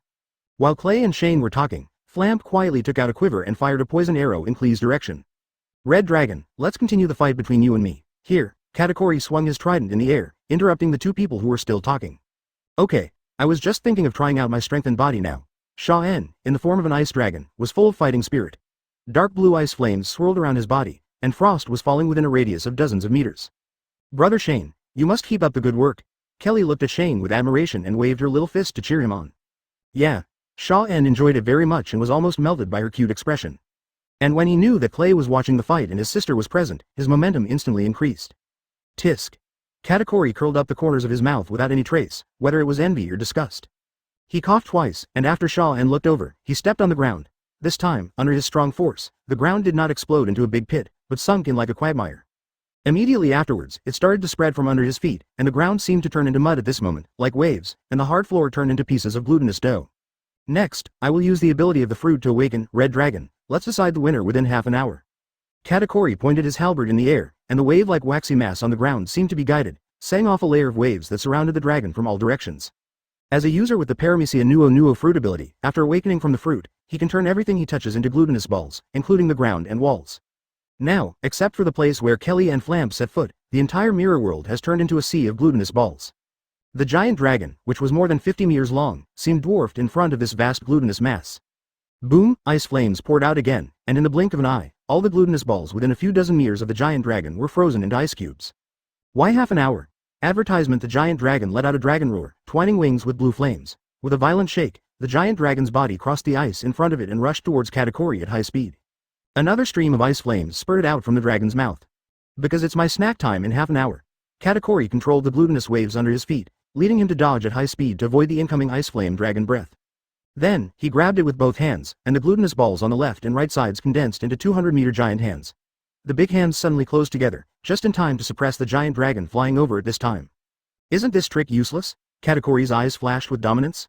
Having foreseen the future, he made a decision, jumped to a commanding height in advance, raised the trident with both hands high, and exploded with red and purple thunder and lightning with his arm domineering force, striking an empty corner. Click. The two giant hands wrapping Sha-en suddenly froze, and were then smashed into pieces by the dragon's body. The giant dragon broke free from the restraints, and when the light returned to his eyes, he saw a blood-red trident filled with infinite arm domineering power, heading towards his dragon head. Well done! Sha-en shouted loudly, seemingly not surprised by the scene in front of him. His dragon body swayed and the dragon flicked its tail. The dragon tail behind him is like a huge whip, and the flowing cherry blossoms are attached to the body's surface a few centimeters away. Invisible fluctuations impact the air, and also bring out red and purple thunder. Clang! The halberd and the dragon's tail collided head-on, causing sparks to shoot out. The air fluctuations caused by the collision defeated all the surrounding glutinous waves, and the sound was deafening. What an amazing battle! It's a pity that only Klee saw it. It would be great if everyone was here. Kelly's eyes were shining as she looked at the two people showing Kamui, with two small fists pressed against her chest, like a star chasing little girl. Suddenly, a red light flashed across Kelly's red eyes. She also realized the domineering power of knowledge at some point, and her attainments were not low. But she didn't need to dodge. Her heart moved slightly, a small dark golden lock floated in front of her, and the golden barrier unfolded. Bang! Chapter 201. Katakuri's defeat as expected. The arrow was bounced off by the condensed light shield of the Chain of the World, turned around and returned, scratching Flampe's shocked face. Blood slid from the wound on her cheek, and the poison invaded her body, causing Flampe to feel a tingling sensation on her face. The arrows she shot were poisonous. She originally wanted to poison Klee and then kill her cruelly, but she didn't expect to suffer the consequences. How is that possible? What ability are you using? She said, somewhat collapsed. However, in Flampe's jealous eyes, what came towards her was a black bomb wrapped in flames. Boom! Along with the sound of earth and rocks exploding, the fireworks rose several feet high. Flampe's wailing could be heard from the fire. Her body was burnt black and she fainted completely in the deep pit. Humph! I told you not to sneak attack me. Klee also has a temper. Not only has this man scolded her and Sha-en repeatedly, but now he has even taken the opportunity to attack her. This really aroused Klee's anger, and a bouncing bomb was enough to blow her up into the sky. Finally, no one will disturb us now. I can watch Brother Shane fight properly. Huh. In the sky, Katakuri opened fire at full power, and in a short period of time, he fought with Shane for hundreds of rounds. The moment the sound of Klee's bouncing bomb rang out, his eyes changed for a moment, but because of Shane's relentless pursuit in front of him, he was unable to distract himself to protect Flampe. What's more, he himself is now basically at the end of his strength, with his body covered with hideous wounds from frostbite from ice flames and scratches from dragon claws, and he is almost at his limit. Now the only thing that keeps him going is the belief of defending the reputation of the BIGMOM pirates. You've become weaker. After Shane knocked Katakuri back with a single swing of his claws, he felt his opponent's momentum weakening. Not only his domineering and strength, the coverage of Katakuri's abilities is also shrinking over time, which shows that his physical strength is gradually insufficient. HMPH, stop talking nonsense, the battle is not over yet. Katakuri's eyes darkened, as if he had been insulted. Advertisement. His whole body's momentum suddenly increased, and the exploding armament hockey enveloped the trident, and he pushed forward with both hands. The two arms turned into sticky balls and suddenly stretched out like a catapult. The tip of the halberd crossed dozens of meters in an instant and stabbed towards Shane's dragon body. Clang! The huge dragon body blocked the attack head-on, as if it had hit an iron wall. The sound of metal clashing spread throughout the mirror world. It doesn't matter. Accept the reality, Katakuri, you have become weaker. This halberd failed to break the defense, and Shane had already seen through Katakuri's strengths and weaknesses when he attacked. If this is all you are capable of, I will end this match. The words fell. There was only a sound of breaking wind, and the 50-meter dragon body disappeared out of thin air. In a breath of time, it emerged behind Katakuri. A red light flashed across Katakuri's eyes, and he turned around in advance and raised his halberd, using the halberd to block a large sword wrapped in flames. The one attacking him now was no longer a giant dragon, but an orange-haired young man. Half of his body was flame and the other half was frost, and he held a blood-red sword in both hands. The flames and frost flowed along his body and gradually flowed towards the sword in his hands. Then the blood-red sword was covered with a layer of dark blue flames. This is a special ice flame in the form of an ice dragon, but now it is used by Shane in human form. Burst! Shane roared angrily, and the flame on the greatsword roared out. Under Katakuri's somewhat horrified gaze, the flame went along the junction of the greatsword and the halberd and actually swallowed him whole. Bang! Bang! There were two sounds of feet falling to the ground, and Klee came running over with a look of surprise on her face. The sound of her cheerful footsteps showed her mood. The dust and smoke cleared, revealing two figures. One of them was Shane, who had sheathed his sword. He was facing Klee, with his arms open and a gentle smile on his face. Brother Shane. Klee let go of her hands and ran over, jumped high in front of a big pit, and threw herself heavily into Shane's arms. You win. Kelly's face was full of joy. She rubbed against Shane's arms, then rested her chin on Shane's shoulder and looked at the person standing behind her. Advertisement. The figure was still standing, but there was a layer of ice covering his body. Katakuri, the #1 man under BIGMOM, had now turned into an ice sculpture. Let's go, it's time to go out. Shane touched Kelly's head lovingly, tilted his head to look behind him, and then walked towards a large mirror with Klee in his arms. On the way, the two talked as they walked. Where's that foul-mouthed girl? Why is she gone? Klee knocked her out with a bomb. She was the one who attacked me on her own initiative. I didn't mean it, brother Shane. Kelly's voice was a little nervous, afraid that Shane would think he had done something wrong. It's okay. I even think you didn't go too far. A person like her who has no manners should have her mouth blown to pieces. Shaw-en hooked her nose and comforted her. But, this is too violent, Klee really can't do it. Haha, I'm just kidding. Our Klee is a little angel, how could I bear to let you do such a thing? The two of them chatted and laughed as they came to a large mirror, which was the mirror connected to the wave-chasing ship. I can get back to the boat through this mirror. Isn't it amazing? Klee looked up and down at the mirror with curiosity in her eyes. Devil fruit abilities are so magical. Sometimes they are really hard to guard against. Shane felt a little emotional. Before today, he had never thought that one day he would be beaten onto a boat. Fortunately, BIGMOM himself did not come, otherwise even if his companions would be safe under Kanna's protection, the wave chaser, with a size of only 60 meters, might not be enough to be hit by BIGMOM's hand. By the way, where is BIGMOM himself? Given her vengeful character shown in the original novel, shouldn't she have taken action immediately after learning that they had come to her territory? Even if he doesn't come right away, wouldn't it be easy for him to use Mori's ability to enter the mirror world and fight Katakuri? Could it be that he was stopped by Kanna? By the way, when you came in, what was going on outside? Did the 4 emperors come? Thinking of this, Shane seemed to remember something and lowered his head to ask Klee in his arms. Klee and brother Shane came in at the same time, and she knows as much as brother Shane. Klee shook her head. Huh? Then why didn't I see you when I came in? Shane was a little confused. He thought Klee had sneaked in through the mirror from behind. Brother Shane may not know this, but Kanna didn't use a mirror. It was Kanna who sent me in, Kanna said proudly. Chapter 202. Shaw-en. Let's go, Shane was stunned. He didn't expect that Kanna could actually affect the ability of the fruit. Such an important thing was not told to him. Then he saw Klee with a smug look on her face in his arms. He felt a little funny and a little angry, and pinched her little nose with his hand. You are still so proud of yourself. You came in without my permission. You are really disobeying the captain's order. Oh, Klee, I know I was wrong. Klee apologized perfunctorily. She could tell that Shane was not really angry. But brother Shane, you left Klee alone on the boat doing nothing, watching her friends fight. Do you know how uncomfortable it is for her to not be able to participate in interesting things? As he spoke, he actually began to condemn Shaw-en. Shane was stunned by what he said, and thought to himself, why didn't you say anything so much when facing Franti just now, and you were about to cry after being scolded by others? When it comes to him, he becomes eloquent and a bully. Yes, it's my fault. Shane shook his head and said nothing. He carried Klee through the mirror and heard the sound of ice tearing before leaving. Hiss. A crack appeared on the ice sculpture from top to bottom. The next moment, the ice broke along the crack and turned into tiny pieces that fell to the ground. Katakuri sat down heavily on the ground. The trident in his hand fell to the ground with a clang, and his body was emitting a chill that had not yet completely dissipated. He looked at the direction where Shane Klee left with complicated eyes, muttering something. Can you beat Mom? Wow, it's really lively. Be careful, don't jump so high, my deck can't bear your weight. Is Victor so powerful? He fights a group alone. Oh, it turns out there are 2 nurses. On the Wave Chaser, on the battlefield between the BIGMOM pirates and the Red Dragon pirates. The originally serious atmosphere of the battlefield began to change after a man holding a little loli came back from the mirror world. When the members of the Red Dragon pirates saw him, they felt like they had seen their backbone. They no longer had any reservations and their fighting power suddenly increased. Advertisement. When the members of the BIGMOM pirates saw him, they were like they saw a ghost, shouting that it was impossible and their hearts were broken. All this is because the strongest fighters of both sides entered the mirror, but now only one has come out. As for the result, there is no need to talk about it anymore. Katakuri, he actually lost. Cracker, who was currently beating Gray and Drake, was struck by lightning when he saw this orange-haired young man with a very strong presence. He looked past Shane and towards the mirror in the cabin. 1 second, 2 seconds, 3 seconds. He waited for a full minute, but still no one came out. No. How is this possible? Everyone in the BIGMOM pirates collapsed because they had to admit a fact. Katakuri, who was like a legend in their hearts, actually lost. Shane. Gray's eyes were filled with a burning look. He had just heard from Drake that Shane had gone to a different place to duel with the strongest enemy. Gray admired this kind of courage to challenge the strongest enemy in a duel. It was really to his liking and was something he and his former guild members could do. Phew. It's all settled. Drake glanced at Shane's body inconspicuously and felt relieved. He put the black axe back to his waist. With this man around, he no longer needed to take action. Zayan, you're back. Kanna also flew over instantly, came to Zayan's side, hugged his thighs, and rubbed his hands with her head. As for the others, the Sakura fairy showed a gentle smile, and together with the Peach Blossom fairy, the two sisters quickly came to Shaw and one after the other. Galit, Victor, and Ji Dabao also hurried over, dragging Liuqi. Is the injury so serious?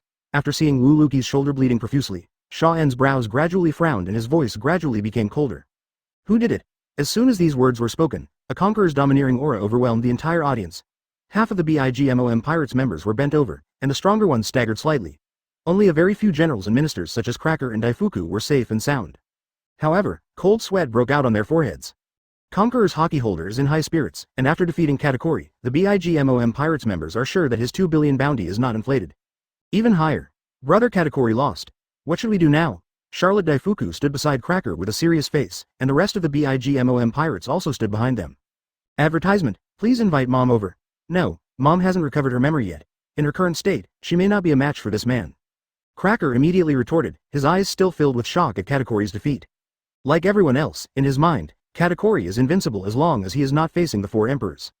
However, now, the brother whom he respected so much was defeated by the man in front of him in a one-on-one situation. Considering the threat he just felt from Kanna, Cracker now regarded this man as a being on the same level as the 4 emperors. Today is probably the most humiliating day for our BIGMOM pirates. On the other side, seeing Shaw En's anger, Ta Huiyao hurried to treat the seriously injured Liuqi. A green light lingered, and Liuqi's shoulder was healed in an instant. The Peach Blossom demon also shed a lot of sweat, her face turned pale, and her demonic power was almost used up. Are you okay, Xiao Tao? Seeing Liuqi recover, Shaw En's expression gradually softened, and Conqueror's domineering aura also weakened a lot. Well, this is a normal phenomenon after excessive use of demonic power. It will recover after a rest. Lord Shane doesn't need to worry. The Peach Blossom demon gave Shane a very energetic smile, and then pulled Kelly to chat. How about you, Ah-Chi? Liuqi has opened his eyes and is looking at his shoulder, which has been restored to its original state, together with Ji Dabao. Both he and Ji Dabao are extremely happy. Seeing Shaw En asking questions, Liuqi and Ji Dabao instantly became serious. Both man and chicken stood up suddenly, and their voices were particularly energetic. Report, I'm fully recovered, boss.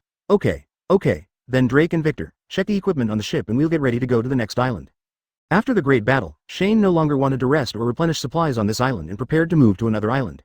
What, Qilong, are you leaving now? On the other side, Cracker was stunned when he heard this, and was a little bit unbelievable. This man came to Wano country, killed their strongest Katakuri, and then did nothing else. He is leaving now? He originally thought that even if the other party did not massacre them, they would at least rob them of the treasures from several islands in the 10,000 kingdoms. Unexpectedly. Why, are you going to keep us for a party? Shane curled his lips and looked at Cracker as if he were a fool. Chapter 203. The duel came to an abrupt end. Beside him, Klee, Peach Blossom Fairy and Galit had the same expressions as Shane. This shouldn't be like this. Cracker felt like he was being ridiculed, but what the other party said seemed to make sense, so he couldn't find any flaws for a moment. Seeing that the Red Dragons ignored the order and started to clean up the cabin, Cracker's face became uncertain. After thinking for a long time, he made a bold decision. You guys. A low voice came out of Cracker's mouth. His eyes became particularly determined and his hands gradually came together. Drake and Gray's eyes instantly turned serious when they saw his action. Having fought with him before, they knew that this was a prelude to Cracker using his abilities. Don't underestimate the enemy. This guy's abilities are a bit tricky. Drake whispered a reminder to Shane. He thought Shane didn't know Cracker's ability. As for the user of the biscuit fruit, don't worry, I know his abilities better than you do. Shane put Klee down from his arms, gently moved Kanna off his thigh, and stared at Cracker with interest. He asked a question. After knowing that I defeated Katakuri myself, you still have the courage to challenge me. Why? Because I have a reason to win. With a burst of intensive applause, nearly 100 biscuit soldiers appeared out of thin air on the deck and surrounded the entire Red Dragon group. The sudden increase in mass caused the hull of the wave-chasing ship to sink by dozens of centimeters. Come on, Red Dragon, I will never let you leave Guo until I fall. The sound was like the last roar of a wild beast. Although it was still fighting, it was extremely inspiring and made all the remaining soldiers of the BIGMOM pirates shout. Cracker! Cracker! Almost all the crew members, including Shane, were shocked to some extent. I'll do it. At this moment, Gray took a step forward and pulled open his shirt with his hands. His ability has a certain restraining effect on Cracker, so Gray decided to take the initiative to take responsibility. Moreover, this sudden battle was caused by him to a certain extent, and Gray's standing up at this time meant to put an end to this battle. It's you again, little brat. Cracker's expression turned ugly when he saw him. This man who used a power similar to the freeze fruit was the biggest nemesis of his ability. But he did not stop at all. Like Gray, he took a few steps forward and stood in front of everyone. He was with a group of defeated soldiers and had no intention of keeping all the members of the Red Dragon Pirates. The only purpose for him to stand up alone at this moment is to fight for the last bit of face for the BIGMOM Pirates. At least, I have to defeat one person. Through the burning fighting spirit in Cracker's eyes, Gray could see the belief he held at the moment. So, he gradually became excited. What a great guy, Shane, I kind of like your world. Don't blame me for stealing your opponent. Fighting for one's own beliefs is the belief of many people in Gray's world. How can he not be excited when he sees similar people now? Tisk. Shane looked speechlessly at Gray, who was full of fighting spirit and almost had fire effects coming out from behind him. A battle maniac is like this. When he meets an opponent he likes, he can't help but fight. Before Gray came, everyone on the ship basically followed Shane's personality and usually played it safe and leisurely. Now he still felt a little uncomfortable with having such an active crew member. Go fight on the island, we'll wait for you on the boat. Shane waved his hand with some disdain, thinking that it would be a good opportunity to drive Cracker and the others off the boat. There was no suggestion in his words that Gray would lose. Advertisement, how about we go to the island and have a fight? Gray smiled with satisfaction and turned to look at Cracker on the other side. Okay, as you wish. As a devil fruit user, Cracker actually has an advantage in fighting on land, so there is no reason for him to refuse. Afterwards, with the encouragement from Klee, Ji Dabao, Victor and others, Gray followed Cracker and others and jumped onto the island. The wave chaser then docked. Except for Drake and Victor who were checking the cabin, Shane and all the remaining crew members lay on the railing of the ship to watch the battle. Boss Shaw, drinks, fruits and snacks. Ji Dabao came over with a plate with a fawning look on his face. He had a high emotional quotient. He first placed the tray in front of Shane, gave him a flattering smile, and then quickly brought many trays filled with drinks and snacks, distributing them to all the crew members in turn. When it comes to being a human being, Ji Dabao has the best grasp of it, even though he is just a chicken. Well, thank you for your hard work. Shane nodded and smiled, then picked up a small piece of cake and stuffed it into the mouth of Kanna beside him. The young dragon had already opened its mouth wide, waiting to be fed. On the other side, Klee also looked at him with blinking eyes. Shane certainly would not show favoritism. Almost at the same time, he put his other hand to Kelly's mouth. Lord Shaw-en, I want one too. The Peach Blossom Fairy was extremely envious. She tugged at the corner of Shaw-en's clothes with her little hand, and her cherry mouth opened slightly. However, before Shaw-en could act, another white and tender arm reached out and gently put a piece of cake into her mouth. Don't trouble Lord Shane, you're not a child anymore. It turned out to be the Sakura Fairy. She tapped the Peach Blossom Fairy's forehead with her finger. Her younger sister, after spending so much time with Kanna, seems to have started to treat herself as a child, even more childish than before. Sister's feeding is also good. Peach Blossom Demon was not discouraged and was still happy. Oh, Shane sighed with some regret, missing the opportunity to feed the beautiful girl. I never said it would be numb. Before he finished speaking, Shaw-en's face showed a trace of astonishment. He looked at the Sakura Fairy who took her hand away from his mouth, and there was a soft thing in his mouth. Was he also being fed? Okay, come and watch the fight, Lord Shane. Mr. Gray has already started fighting with his opponent. The Sakura Fairy retracted her hands into her sleeves, her face calm and her heart calm, as if nothing had happened just now. But the Peach Blossom Demon who was closest to her could feel that her breathing was much more rapid than before. The Peach Blossom Fairy widened her beautiful eyes, as if she had discovered something extraordinary. Then, after seeing Shane's strange expression, the shock in her heart gradually turned into admiration. As expected, she is my sister. While Kanna and Klee were still passively waiting to be fed, her sister actually took the initiative and made Lord Shane blush. Wow, what a fast speed. On the other side, Liuqi, Ji Dabao, and Gallet, who had been watching the battle, exclaimed at this moment. Shane was attracted by their voices and glanced strangely at the calm Sakura Queen. He gradually focused his attention on the island. Gray and Cracker used all their strength from the beginning of the battle. The two had a simple fight before and knew each other's abilities, so there was no need to test each other. A large number of biscuit soldiers filled the island and attacked Gray one after another like a charging army. Gray first touched the ground with one hand, turning the grass-covered land into an ice surface emitting a cold glow. Most of the biscuit soldiers slid to the ground. Gray took this opportunity to rush out with a cold current. All the biscuit soldiers in the path he passed through turned into ice sculptures. The air temperature dropped by more than 10 degrees, as if it were winter. What a strong guy, he was able to freeze all of Cracker's cookie puppets. The BIGMOM pirates who were watching the battle exclaimed again and again, shocked by the strength of this unknown person like Gray. Isn't this what Aokiji is capable of? His body cannot be transformed into an element. It is obviously not Aokiji's Logia ice fruit, but a paramecia fruit with freezing effect. The eyesight of the BIGMOM pirates far exceeds that of ordinary pirates. After just a few moments of watching the battle, they were able to initially determine Gray's ability. In the blink of an eye, almost all the biscuit soldiers were destroyed. Cracker broke out of his shell and chopped in the air with a several-meter-long sword, causing a violent gust of wind in the air. Gray relied on his sharp fighting instincts to dodge by sticking to the blade and hammered the blade with his elbow.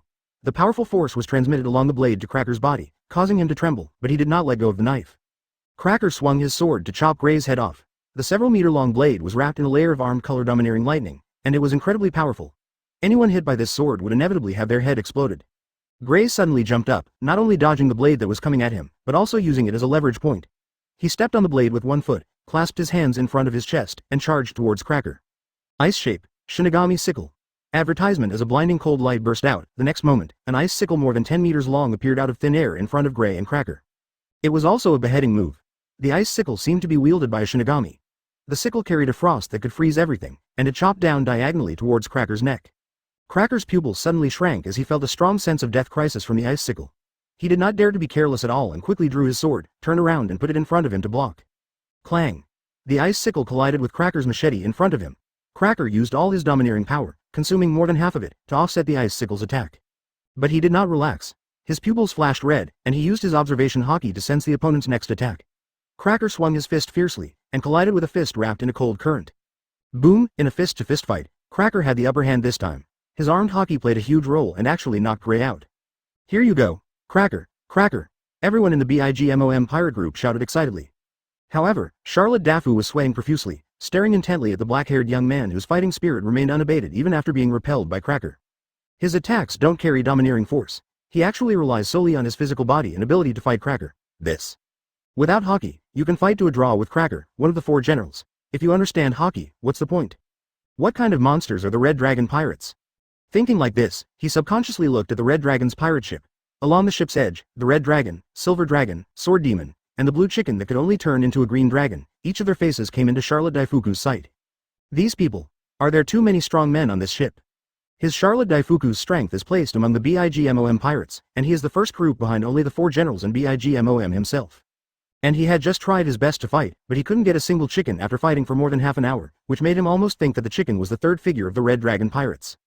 But now it seems that those who are stronger than that chicken are at least the Sword Demon who defeated Snag, Drake who fought with Cracker for hundreds of rounds without losing, and the person in front of him who uses the same ability as Aokiji. The unknown boy. Even a rabbit from the fur tribe was close to him in strength and could fight 2 ministers in a row without losing. Finally, on top of that, there are Red Dragon, Silver Dragon, and a Dragon Girl, with the same hair color as Red Dragon. Hey, where is the Dragon Girl? Why haven't I seen her? At the same time, on the Red Dragon pirate ship, a certain captain asked the same question as him.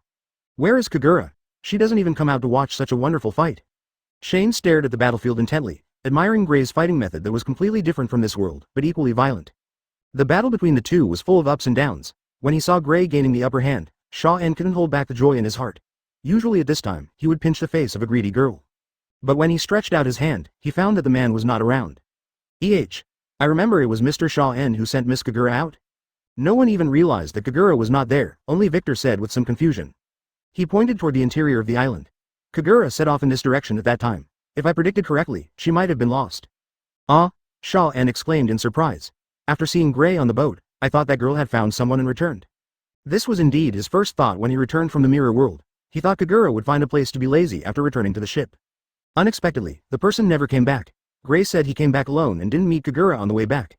Drake said abruptly, with a trace of embarrassment on his face. He only listened to Shaw-en's instructions to check the cabin, and for a while he even forgot to report the matter to Shaw-en. Kanna. Shaw-en held his forehead helplessly. He patted Kanna's baby face next to him and prepared to ask her to help find someone. Look for Kagura's seat. Before he finished speaking, he heard a heavy impact sound. The island shook violently, and the ground cracked. It started from the center of the island and gradually broke into two halves. The island shattered in half. Chapter 204 Big Mom. What on earth are you? Everyone was attracted by the noise. Everyone on the wave chaser, including Shane who was interrupted, raised their heads and looked towards the center of the island that suddenly shattered. What happened? Cracker and Gray, who were fighting, stopped at the same time, and they both sensed that something big was happening. Cracker distanced himself from Gray and jumped onto a 100-meter high tree, allowing him to see the situation in the center of the island clearly. Cracked. Cracked? Cracker's facial features expanded exaggeratedly, and he was extremely surprised. This was even more shocking than when he saw Shane coming out of the mirror world. What happened? On the other side, Charlotte Daifuku created the lamp spirit and took herself into the air. Several masters from the BIGMOM pirates and Moonwalk also flew into the air. After everyone saw the situation clearly, they all had the same expression as Cracker. However, the center of the island was broken into two equal halves, with seawater pouring into the crack. What? Who split the island? Not only were there traces of chopping, but there were also traces of collision. It looks like two people were fighting.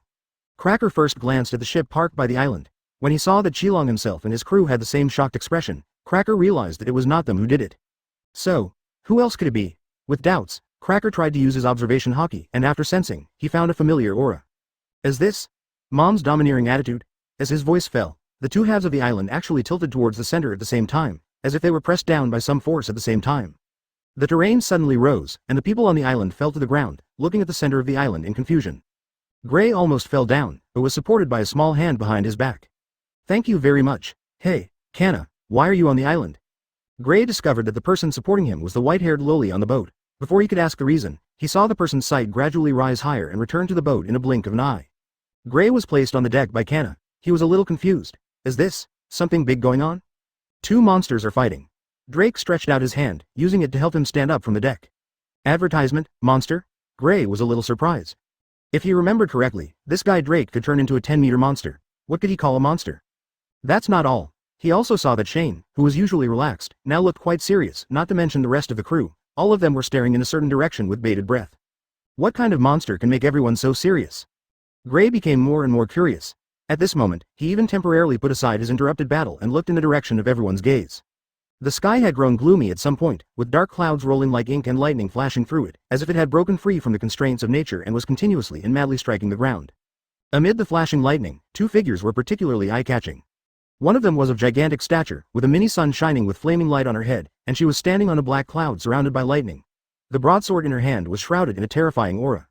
The other person, or rather, he was not a human at all. He was shrouded in a bloody light and his human form could no longer be seen. However, the brutality and murderous intent in him shocked the hearts of everyone present. Mother, Cracker and others recognized BIGMOM himself, and everyone was ecstatic in an instant. She was able to use her abilities and domineering power to prove that their mother had finally recovered her memory. Haha, this time, the Red Dragon Gang is doomed. No, it seems like Mom is fighting with someone. Cracker's expression became serious and his eyes gradually narrowed. He suddenly understood why the island broke into two. That's impossible. Is there someone in this world that we don't know about who can fight with Mom? Charlotte Dave said with trembling lips, looking at the scene with an incredulous look. He had an extremely terrifying thought in his mind that the one fighting against BIGMOM was none other than the Dragon Girl, who disappeared from the Red Dragon group. Could it be that all of this was planned by that guy Qilong?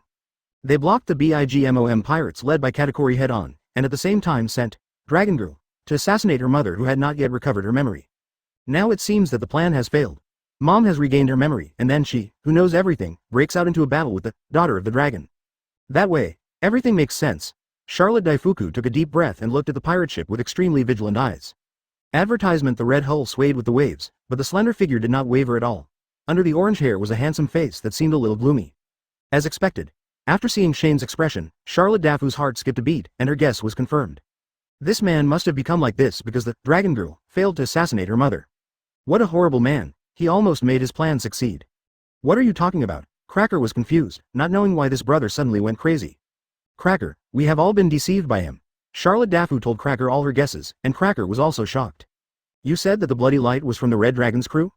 Cracker was horrified, pointing at the bloody light that was confronting BIGMOM and questioning. How could she possibly be a match for my mother? Boom. BIGMOM raised the sword in her hand and pointed the tip of the sword at the sky. It seemed that even the heaven and earth were guided by her. 100-foot-long thunderbolt fell from the sky. Roar. The blood light was steadily concentrated by the thunder, and the light instantly became dim. But after this soul-shaking roar was heard, the broken places were replenished again, and everything seemed to have returned to its original state. What on earth are you? Under the shocked gazes of the crowd, It was Bigmom himself who spoke first, with a somewhat irritated voice coming out of his mouth. At the same time, she raised the big knife high and tapped it in the air several times. Several thunders fell from the sky and hit the bloodlight. The ground was charred for hundreds of meters, and even the surrounding area where the bloodlight was located had been split into black pits. It was vaguely visible that the seawater inside had actually been split through. However, the bloodlight was still intact, and even had a tendency to move closer to Bigmom. Under the bloodlight, a petite figure was looming. Is he really immortal? Impossible. There is no such monster in this world? Bigmom seemed to be asking and answering her own questions, and no one could answer her at this moment. No one dared to set foot in the area where she was fighting. It was too terrifying. Anyone who came here would probably not be able to withstand even a bolt of lightning. Chapter 205 Big Mom vs Kagura. Bigmom noticed that the bloodlight was getting closer and closer. The figure in the bloodlight opened a pair of sharp claws and pounced towards her at a speed that no one present could see clearly. Widewhoa! Bigmom waved his hand, and a blade of light spanning 100 meters slashed out, shattering all the rocks along the way, destroying all things, and all life was annihilated by this blade that contained the Conqueror's domineering power. Here it comes. Mommy's special moves learned from the land of giants. The crew members of the Bigmom pirates looked up at her with great admiration. So far, they have never seen anyone survive Bigmom's knife. However, the smiles on their faces quickly disappeared. The bloodlight was split into two halves by the sword light, but soon overlapped again and restored to its original state. This process only took 3 seconds, and the figure in the bloodlight pounced on Bigmom again. Under the horrified gazes of everyone, a hand with sharp claws stretched out from the blood, grabbed Bigmom's throat and pushed him down. Don't even think about catching Mom, you monster. The small sun above Bigmom's head emitted rays of blazing light, but the effect was minimal as it was swallowed up by blood in an instant. The dark clouds beneath his feet were already cowering in fear, not daring to fight back, and could only watch helplessly as the master he was holding was dragged down and pressed to the ground. You be asterisk asterisk asterisk asterisk asterisk D Zeus, you just watch my mother fall again. The sun Prometheus cursed the coward. It's so terrible, I will be eaten. Dark Cloud Zeus was terrified. It was the first time it met a human who was not afraid of lightning and could recover no matter how many times it was struck. No, not just lightning, but all attacks would also hurt her, but she would recover at a terrifying speed every time. Mom was held down by someone? On the island, Cracker and the others were in an indescribable mood, and they were almost petrified on the spot. And on the Zubo. So strong. They're all so strong. Gray's eyes were shining. Both Bigmom and the figure in the bloody light were several levels stronger than the likes of Charlotte Owen and Cracker whom he had fought before. No. There should be a dimension gap. That bloody light is ours. Why haven't I seen it before? Gray asked excitedly and puzzledly. That's Kagura, advertisement, that greedy girl. Klee, Shane and Kanna on the boat recognized her, and Drake also had some guesses. They were all people who had been with Kagura in the Sabaody Islands and knew something about her abilities. This is Kagura's complete night rabbit form. It's just as she said, terrifying and powerful. Klee stared at the two falling figures with her red eyes, worry showing in her eyes. She looked at Shane with an expression as if she was about to cry. Brother Shane, Sister Kagura said that her bloodline will only fully explode when her life is in danger, so maybe she has been beaten to death by Bigmom just now. That feeling should be very painful. Kelly hesitated to speak. Although she is basically immune to death thanks to the recovery power of the Night Rabbit's bloodline, she still has to endure the pain of being pierced through her body every time. Don't worry too much, Carrie, it's not what you think. Shane knew that Klee was worried about Kagura, so he patted her head to comfort her and explained. She will most likely take the damage when her bloodline is activated for the first time, but after her Night Rabbit bloodline is activated, she will enter the true Night Rabbit combat mode. In this form, her combat power will be increased several times or even 10 times in all aspects, and she will become immortal, but the side effect is that her sanity will be reduced, and she will turn into a monster that only knows how to fight and kill. But as her sanity decreases, her perception of pain also decreases. During this period, she almost feels no pain, so the girl is not in as much pain as you think. Oh. Hearing this, Klee felt relieved. Improved tenfold? Immortal? No sense of pain? The more Gray listened, the more outrageous it seemed. He had already given up all plans to fight him. How can such a monster win? This really is a monster. Drake was equally shocked. It was also the first time he heard of Kagura's physique. Although I could tell from our daily interactions that this greedy girl was very unusual, I didn't expect her to be so terrifying. He can even use this physique to fight against the 4 emperors. Don't call her a monster in front of her. The little girl is very sensitive. Shaw-en reminded him. He knew Kagura's personality very well. She was most afraid of being called a monster. That was due to her childhood memories. Psychological shadow. Well, I'm not stupid. Drake curled his lips, indicating that he was wasting his time. Suddenly, footsteps were heard behind me. Drake felt a chill down his spine, sensing a terrifying aura coming from behind him. Behind him was the cabin, and his companions were all on the deck watching the battle. How could someone come out of the cabin, and with such a terrifying aura? Advertisement, he responded by pulling out the black cutter from his waist and facing the newcomer with the axe blade. After seeing the person's face clearly, Drake was stunned. Katakuri. Looking at this exceptionally tall figure, Drake was a little surprised. he looked at Shane beside him with a questioning look. Hateful. Bigmom, who fell into the air, tried to break free from the hand that was strangling her throat, but the hand was just as strong as hers. In addition, her current position made it difficult for her to exert force, and she couldn't even shake off the hand. Bang! Falling to the ground again, Bigmom felt her body colliding with the earth, as if a big hole was smashed out. The impact almost made her faint. But Bigmom was still not injured, without even a single broken wound on his body. If the monster she fights is immortal, then she is indestructible. Her body is called the Iron Balloon, and is almost the most defensive person in the world. She had never been injured since she was a child, and even the stones kicked by Kagura could not hurt her most fragile pupils. But even she is finding it increasingly difficult now. Her attack power is not strong, she just masters the top-level armament hockey, and cannot break Bigmom's own defense, but Bigmom also immune to death her. Even the power of the country is useless. The opponent is not a person with special abilities, and the seawater is useless. How can we kill him? Sizzle, sizzle. The sharp claws scratched Bigmom's skin, tearing it like a wild beast. Sparks flew, like steel rubbing against each other. Bigmom was annoyed by the tickling, so she turned around and chopped with a knife. The bloodlight broke and then gathered together. A white and tender little hand grabbed her knife, and the sharp claws left 5 claw marks on the blade. It hurts, Mom, Dao cried out in pain. Napoleon. Bigmom quickly used her body to push away the streak of blood, retracted the knife, and looked at her knife with a distressed look on her face. Hey, stinky old woman, if I can't penetrate your defense, I'll chew your knife. A streak of orange hair appeared in the blood, and then a petite figure opened its mouth and bit at the big knife in Bigmom's hand. Chapter 206. A sudden turn of events then, a scene that everyone found strange and humorous happened. Bigmom named 4 emperors wrapped her knife with her bloated body and squatted on the ground very cautiously. However, a beam of blood kept attacking her from all directions at an astonishing speed. Only the afterimage was seen, but not the person. And with every attack, everyone seemed to be able to hear a grinning sound. It hurts so much, you old woman are so tough, my teeth are about to break. Reinforcements from the Bigmom pirates arrived one after another, and countless ships approached the island. One by one, Bigmom's ministers of parent-child relations came with their subordinates to support. Am I seeing this correctly? Mom was suppressed by someone? After seeing this scene in the center of the island, everyone was stunned. Charlotte Linlin's eldest son, the Minister of Sweets, Charlotte Perisparrow, was also among those who arrived. Although he is not a general, because he is the eldest son of Bigmom, his prestige among his younger brothers and sisters is extremely high, almost second only to Katakuri. When Katakuri first received the news that the Red Dragon pirates had entered Banco, he immediately decided to send people to fight them personally. Perisparrow was responsible for notifying his brothers and sisters stationed on other islands in the Wano country to gather all their strength to launch a siege on the Red Dragon pirates. The fact that the 4 Emperors pirate group could make such a big fuss shows that they not only respect the title of 2 billion bounty of Red Dragon, but they are probably repaying the other party for the big gift they gave them last time at the waterfall in Wano country. However, it now seems that the actual development has completely deviated from the plan. What's going on? Where are Katakuri and the others? Perisparrow came to Cracker and the others, staring at them and asking. His peripheral vision swept across a scarlet ship heading towards the harbor, and when he saw the intact group of red dragons, he suddenly became angry. Cracker, what on earth happened? How come the Red Dragon pirates are still intact, while you guys look so miserable? Cracker and the others were speechless for a while. They all felt guilty and no one dared to answer the eldest brother's question. Finally Cracker stood up and said in a low voice. Brother Sparrow, Brother Katakuri, lost to the Red Dragon. What? Perisparrow looked at him with an expression as if to say, are you kidding me? To him, his second brother was also a symbol of invincibility. Although he couldn't help feeling a little jealous, he never denied the man's abilities. He will lose. How can he lose? The blow was so severe that for a short period of time, Perisparrow even ignored Bigmom, who was at a disadvantage in the battle, and became a little dazed. Sparrow, now is not the time to be discouraged. At this moment, an old voice sounded. With the sound of light footsteps, an old man with a white beard and the height of a dwarf walked out. He wore a pink button-down shirt with a white chef's apron and held a gold-rimmed dagger that looked like it would cost a fortune. This person is none other than the Bigmom pirate's head chef, Chef Bread, Bigmom's exclusive chef, who has been following Bigmom since he was a child, from a rookie pirate to the Rocks Pirates, and now to Bankoku. Therefore, whether it is Perisparrow or generals like Katakuri, they all have special respect for this old man. Katakuri loses, but you have to believe in this.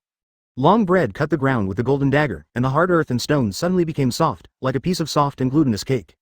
Lin will never lose, she is the most perfect creature in this world. As his voice fell, the cake on the ground slid smoothly on the ground and slid towards Bigmom at an extremely fast speed. Hey, cake. Before the cake arrived, Bigmom smelled the scent first. She seemed to have suddenly gained strength and stood up suddenly. Don't take my cake. She slapped out and just happened to catch Kagura, who was attacking her. She grabbed her in her big hand and then threw her away. Advertisement, cake. Here I come. Then she ran towards the direction where the food was being delivered, plunged into the sea of cake, and devoured it with gusto. What's the sudden madness? Kagura was dizzy from being beaten. She looked up and suddenly saw that the old woman who had just fought with her was now in a sea of cake. Kagura's eyes also lit up. For a moment, the desire for delicious food overcame the fighting desire of the night rabbit bloodline in his heart. Without saying a word, she pounced on it, transformed into a giant gold-eating beast, and sucked in pieces of cake like a storm. This also means that the food created by the ability fruit now has two competitors, and the stomachs of these two are bottomless pits. Naturally, the two of them started arguing over this again. Don't fight with me, you old hole. This is mom's food, hole, you shameless glutton. The two men started fighting again. One of them was immortal, and the other was indestructible. Naturally, they could not bring any result to the end after a long time. How could it turn out like this? Longbread was speechless for a moment. He originally wanted to use food to arouse Bigmom's fighting spirit, so that she could recover to her strongest state and defeat her opponent. But unexpectedly, the opponent was also attracted by the food, and the two people's life and death duel turned into a battle for food. In front of the food, Bigmom seemed to have regained his childishness and snatched food from Kagura, making her feel like she was getting along with a normal friend. This was a feeling she had never experienced before. Her physique had been different from that of ordinary people since she was a child. No one dared to play with her, let alone compete with her for food. Now that Kagura has appeared, after a fierce battle between the two, Bigmom has experienced something he has never experienced before. On the wave pulling. Mom is no longer the same person she was when she became 4 emperors. She went from being a great pirate dominating the new world to a foolish queen. On the deck, Katakuri slowly walked to the edge of the ship, ignoring Drake, Liuqi and others who were so nervous about his arrival that they had goosebumps. He came in front of Shane, stood side by side with him, and looked at Bigmom and Kagura who were fighting for food in the center of the island. In fact, after you defeated me, the idea that was buried deep in my heart was activated again. Waiting for someone who can truly defeat Mom, so that she can regroup and regain her former glory, and led our Bigmom pirates to fight for the throne called One Piece. So have you succeeded now? Shane turned his head and looked at the man who was talking to himself. At the last moment of the duel in the mirror world, Katakuri has not lost yet. But when he was frozen by Shane's ice flame, he could actually rely on his own domineering power to break free and fight with Shane for a few hundred more rounds. But he gave up on his own, allowing Shane to come out into the outside world as a winner earlier and convey the news of Katakuri's defeat. Shane guessed there were 2 reasons for doing this. One was that Katakuri knew he was no match for his opponent and would be defeated by Shane sooner or later. The second reason is that he wanted the news of his defeat to reach Bigmom's ears. The weight of this news would be enough to wake Bigmom from his amnesia. Then, with the help of Shane, he inspired Bigmom's fighting spirit and allowed her to regain her past ambitions, thereby bringing changes to the Bigmom pirate group. Although the development of the situation was completely beyond my expectations, Mom woke up early, and you didn't fight her. There was even a third person on your ship who could compete with Mom head-on. But it worked. My mother had never shown this kind of state before. It was like her long-sealed heart loosened and she returned to her purest self. Having said that, Katakuri paused for a moment and looked meaningfully at the ignorant young dragon beside Shane's legs. I thought that even if it wasn't you, it would be her who changed my mother. From the moment he boarded the ship, Katakuri relied on his observation haki, which was far superior to that of ordinary people, to sense the strongest person on the ship. It turned out not to be the red dragon, but this seemingly harmless little girl. At that moment an idea came into his mind. Kanna tilted her head in confusion, looked Katakuri up and down, couldn't understand what he said, so she hugged Shane's thigh and closed her eyes. The other crew members also looked at each other, vaguely aware that something happened in the mirror world that they were not aware of. I didn't expect you to discover the biggest secret of our Red Dragon pirates. It seems that I absolutely cannot let you go today. Advertisement Shaw N's expression froze and his face became gloomy and cold. Achi, do it, don't let this guy leave the boat. Liuqi received the order and subconsciously drew his sword, but after seeing clearly who his enemy was, he swallowed nervously. Boss, are you sure you want me to catch him? He looked at Shane in embarrassment and pointed at Katakuri, who was 5 meters tall and standing there with an imposing manner without doing anything. As early as when Katakuri led the crowd on board, Liuqi had a brief fight with him. Needless to say, he was easily defeated by the opponent in just 2 moves. Facing this guy, Liuqi felt that even if the other personality in his body took action, he might not be his opponent. Fool! Ji Dabao jumped up and gave him a chestnut on the head. Boss, you are kidding. Do you really want to do it? After being scolded by Ji Dabao, Liuqi noticed the strange expressions on Shane and the crew members' faces. Except for Kanna and the innocent carrot, the others were trying to hold back their laughter. Boss, you are kidding me. Liuqi said angrily and put the Bingyuan back into the scabbard behind him. Yes. Shaw N nodded honestly and couldn't help laughing out loud. You are a real tiger, just do it when I tell you to. Under Liuqi's somewhat indignant gaze, Shaw N changed the subject and patted him on the shoulder. But I really appreciate your diligent and conscientious work attitude. It's very good. I will give you a raise in the future.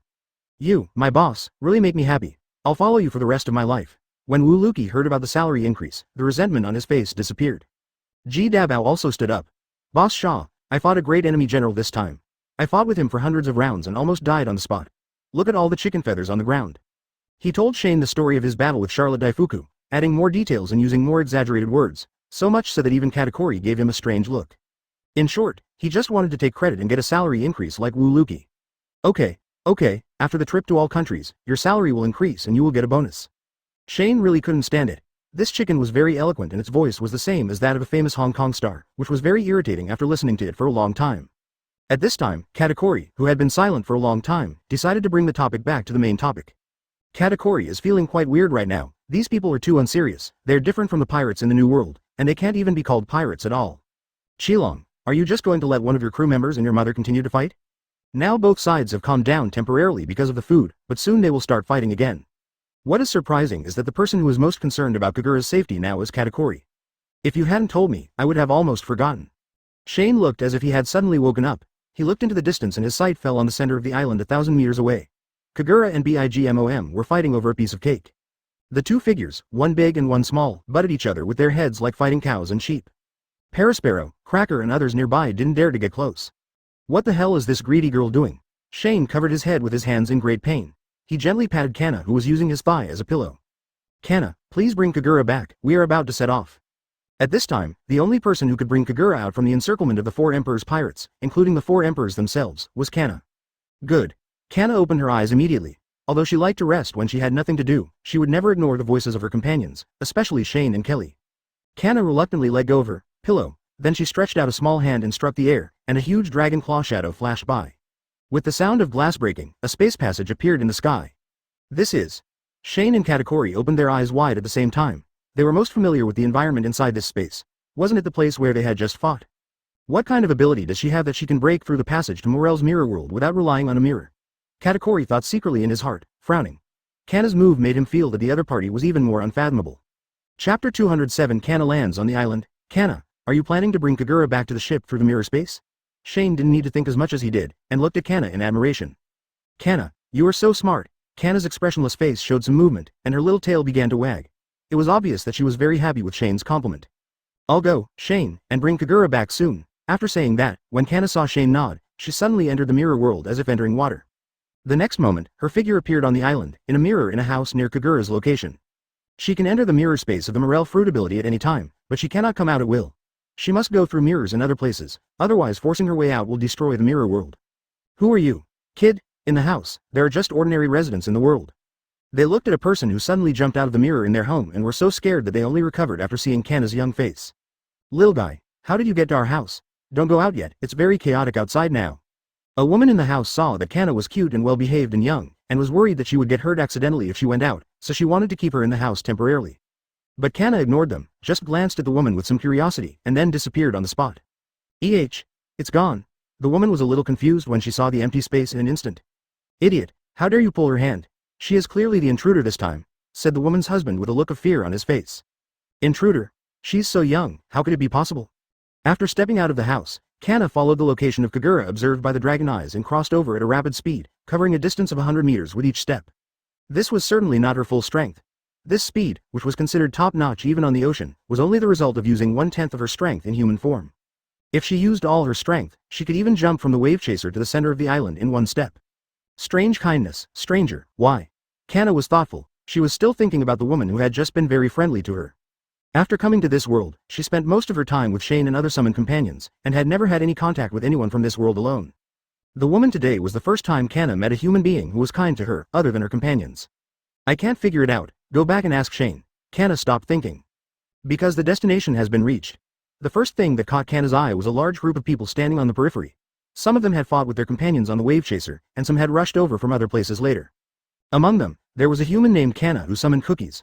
I had some impression of him. He had fought with Drake and Gray on the ship. Some strength, but not as strong as the human who fought Shane. You, why are you here? Feeling that he was being stared at by an extremely terrifying, beast-like gaze, Cracker turned around in horror and found a little white-haired girl walking towards their encirclement, the battlefield of Kagura and Bigmom.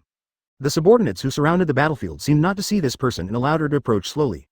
This is the second in command of the Red Dragon Pirates, the Silver Dragon, who defeated the General Smoothie with one move and has a bounty of 1.587 billion Baileys, Kanna Kamui. It was with her arrival that Cracker realized a more terrifying fact. She is the second in command of the Red Dragon Pirates, and the Dragon Girl, who can compete with his mother, the Four Emperors, is only their third in command. What's wrong? Cracker. Parasparrow beside him stared in surprise at Cracker, who suddenly broke out in a cold sweat. However, the next moment, he was also locked by a terrifying aura. The aura was so powerful that Parasparrow felt as if he was being questioned by Bigmom himself. It was a life or death situation, as if his soul would be sucked away in the next moment. What kind of momentum is this?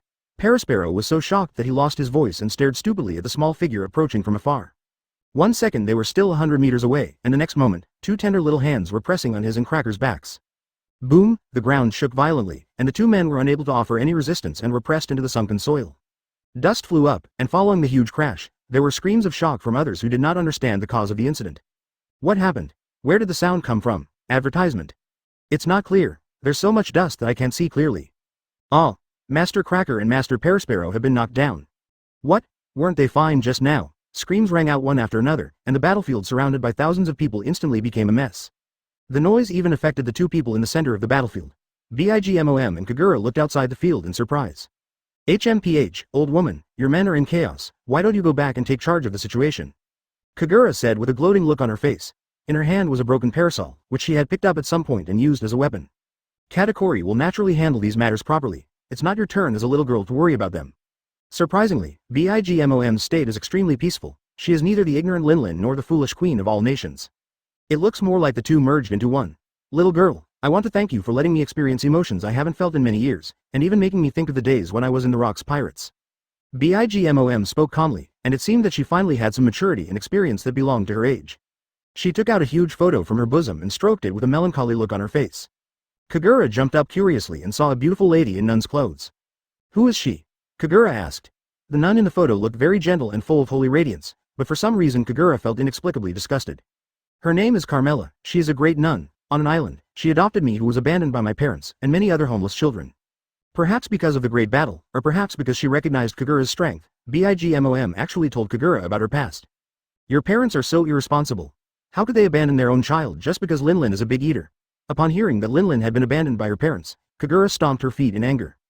Because this made her feel very involved, and she was also a big eater, she couldn't help but think of how Shane might abandon her one day because of her appetite. Then I will be wandering again. Wait, you said she would send a child away every once in a while, and the reason she gave you was that she found a family willing to take them in. As she listened, Kagura discovered something very strange. It's really weird. A nun raises a group of children on a deserted island. Where does she get the resources? Who provides her with living supplies? Hey, old lady, this nun you mentioned looks a bit like a child trafficker. Kagura has always been outspoken and says whatever comes to mind. What she didn't know was that everything about Sister Carmela was a taboo in all nations, and no one dared to question the status of this nun in Bigmom's heart. What did you say?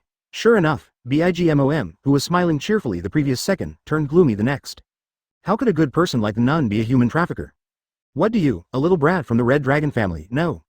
Bigmom was furious, as if he suddenly remembered Kagura's identity, and slapped Kagura with a heavy palm like a hammer. The sky and the earth changed color at this moment. Because of the story she just heard, Kagura unconsciously moved closer to Bigmom. And at this distance, even Kagura couldn't dodge the sudden attack of one of the four emperors.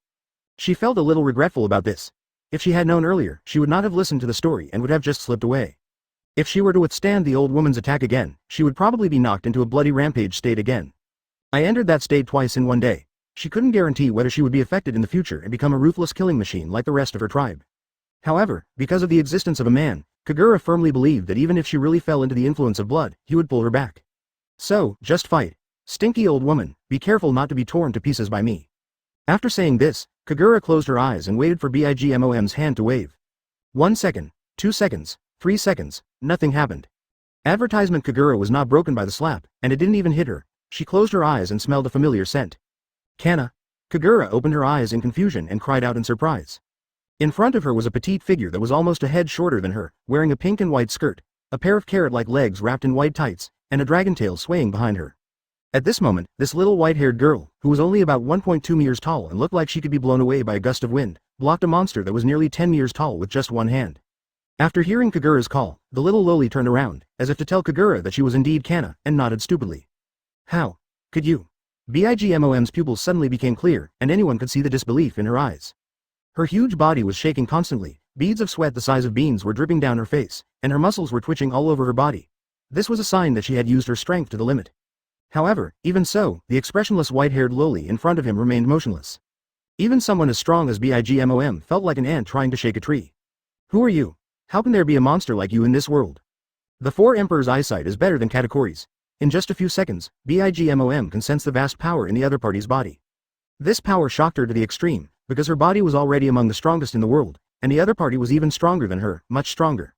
What's even more terrifying is that Bigmom can see some of the energy contained in Kanna's body. She saw a ball of lightning, all condensed in this tiny body. Releasing even a strand of it would be enough to destroy an island. If all of it were released, she didn't even dare to think about it.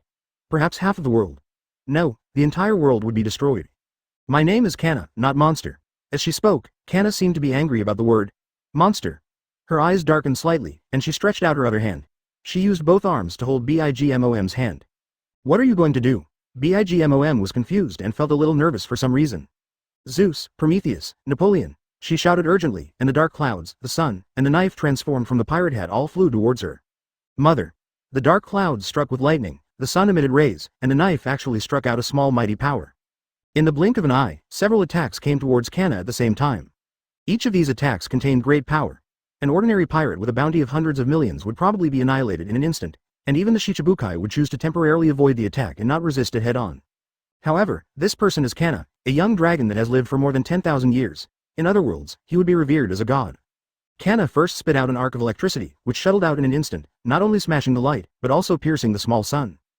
Oh, it hurts so much. The sun Prometheus fell to the ground in a mess and rolled on the ground. Then, Kanna faced the blade with her back and withstood a small powerful blow. The blade light was strong enough to cut the earth, but it only cut her clothes, making a clanging sound, and was bounced off by the snow-white skin underneath. Ah! Napoleon was also hit by the rebounding sword energy. The blade bent and flew away in an unknown direction like an arrow. Finally, facing the whistling lightning, Kanna showed a hint of surprise in her eyes. She raised her head, opened her mouth slightly, and swallowed it in one gulp. Belch. Kanna burped, feeling that he had replenished the energy he had consumed in the past few days. He felt full of strength, as if he had been bathed in thunder. She glanced at the still terrified dark cloud as if she was looking at her prey, made up her mind in advance, and focused her attention on Bigmom in front of her. During this time, Bigmom, whose hand was caught by Kanna, did not sit still and wait for death. She charged a fist filled with Conqueror's domineering aura, and after Kanna dealt with several other attacks, her fist shattered space and attacked Kanna's face with a devastating force. Be careful. That move will hurt. Kagura reminded that she had suffered this kind of attack many times when she was fighting with Bigmom. She only knows two types of hockey. Armament hockey and observation hockey, so she doesn't understand that the power used by Bigmom is called hockey. This is the most powerful force in the world. Only those who master this power can be considered the true king of the sea. Those who do not have Conqueror's domineering power will never be able to comprehend this power. That is why people in this world call those who possess Conqueror's domineering power as kings. In fact, Kanna also felt a tingling sensation in her skin without Kagura's reminder. It was not that she was really hurt, but her dragon body was warning her. This kind of power can really hurt her. Chapter 208 The End of the Nations. It's too late, kid, Bigmom shouted loudly, as if he had already seen the scene of the other party being knocked to the ground by his punch. But she didn't expect to defeat the opponent with just one move. A fight of their level could not be decided by just one or two moves. Suddenly. Hey! What are you doing?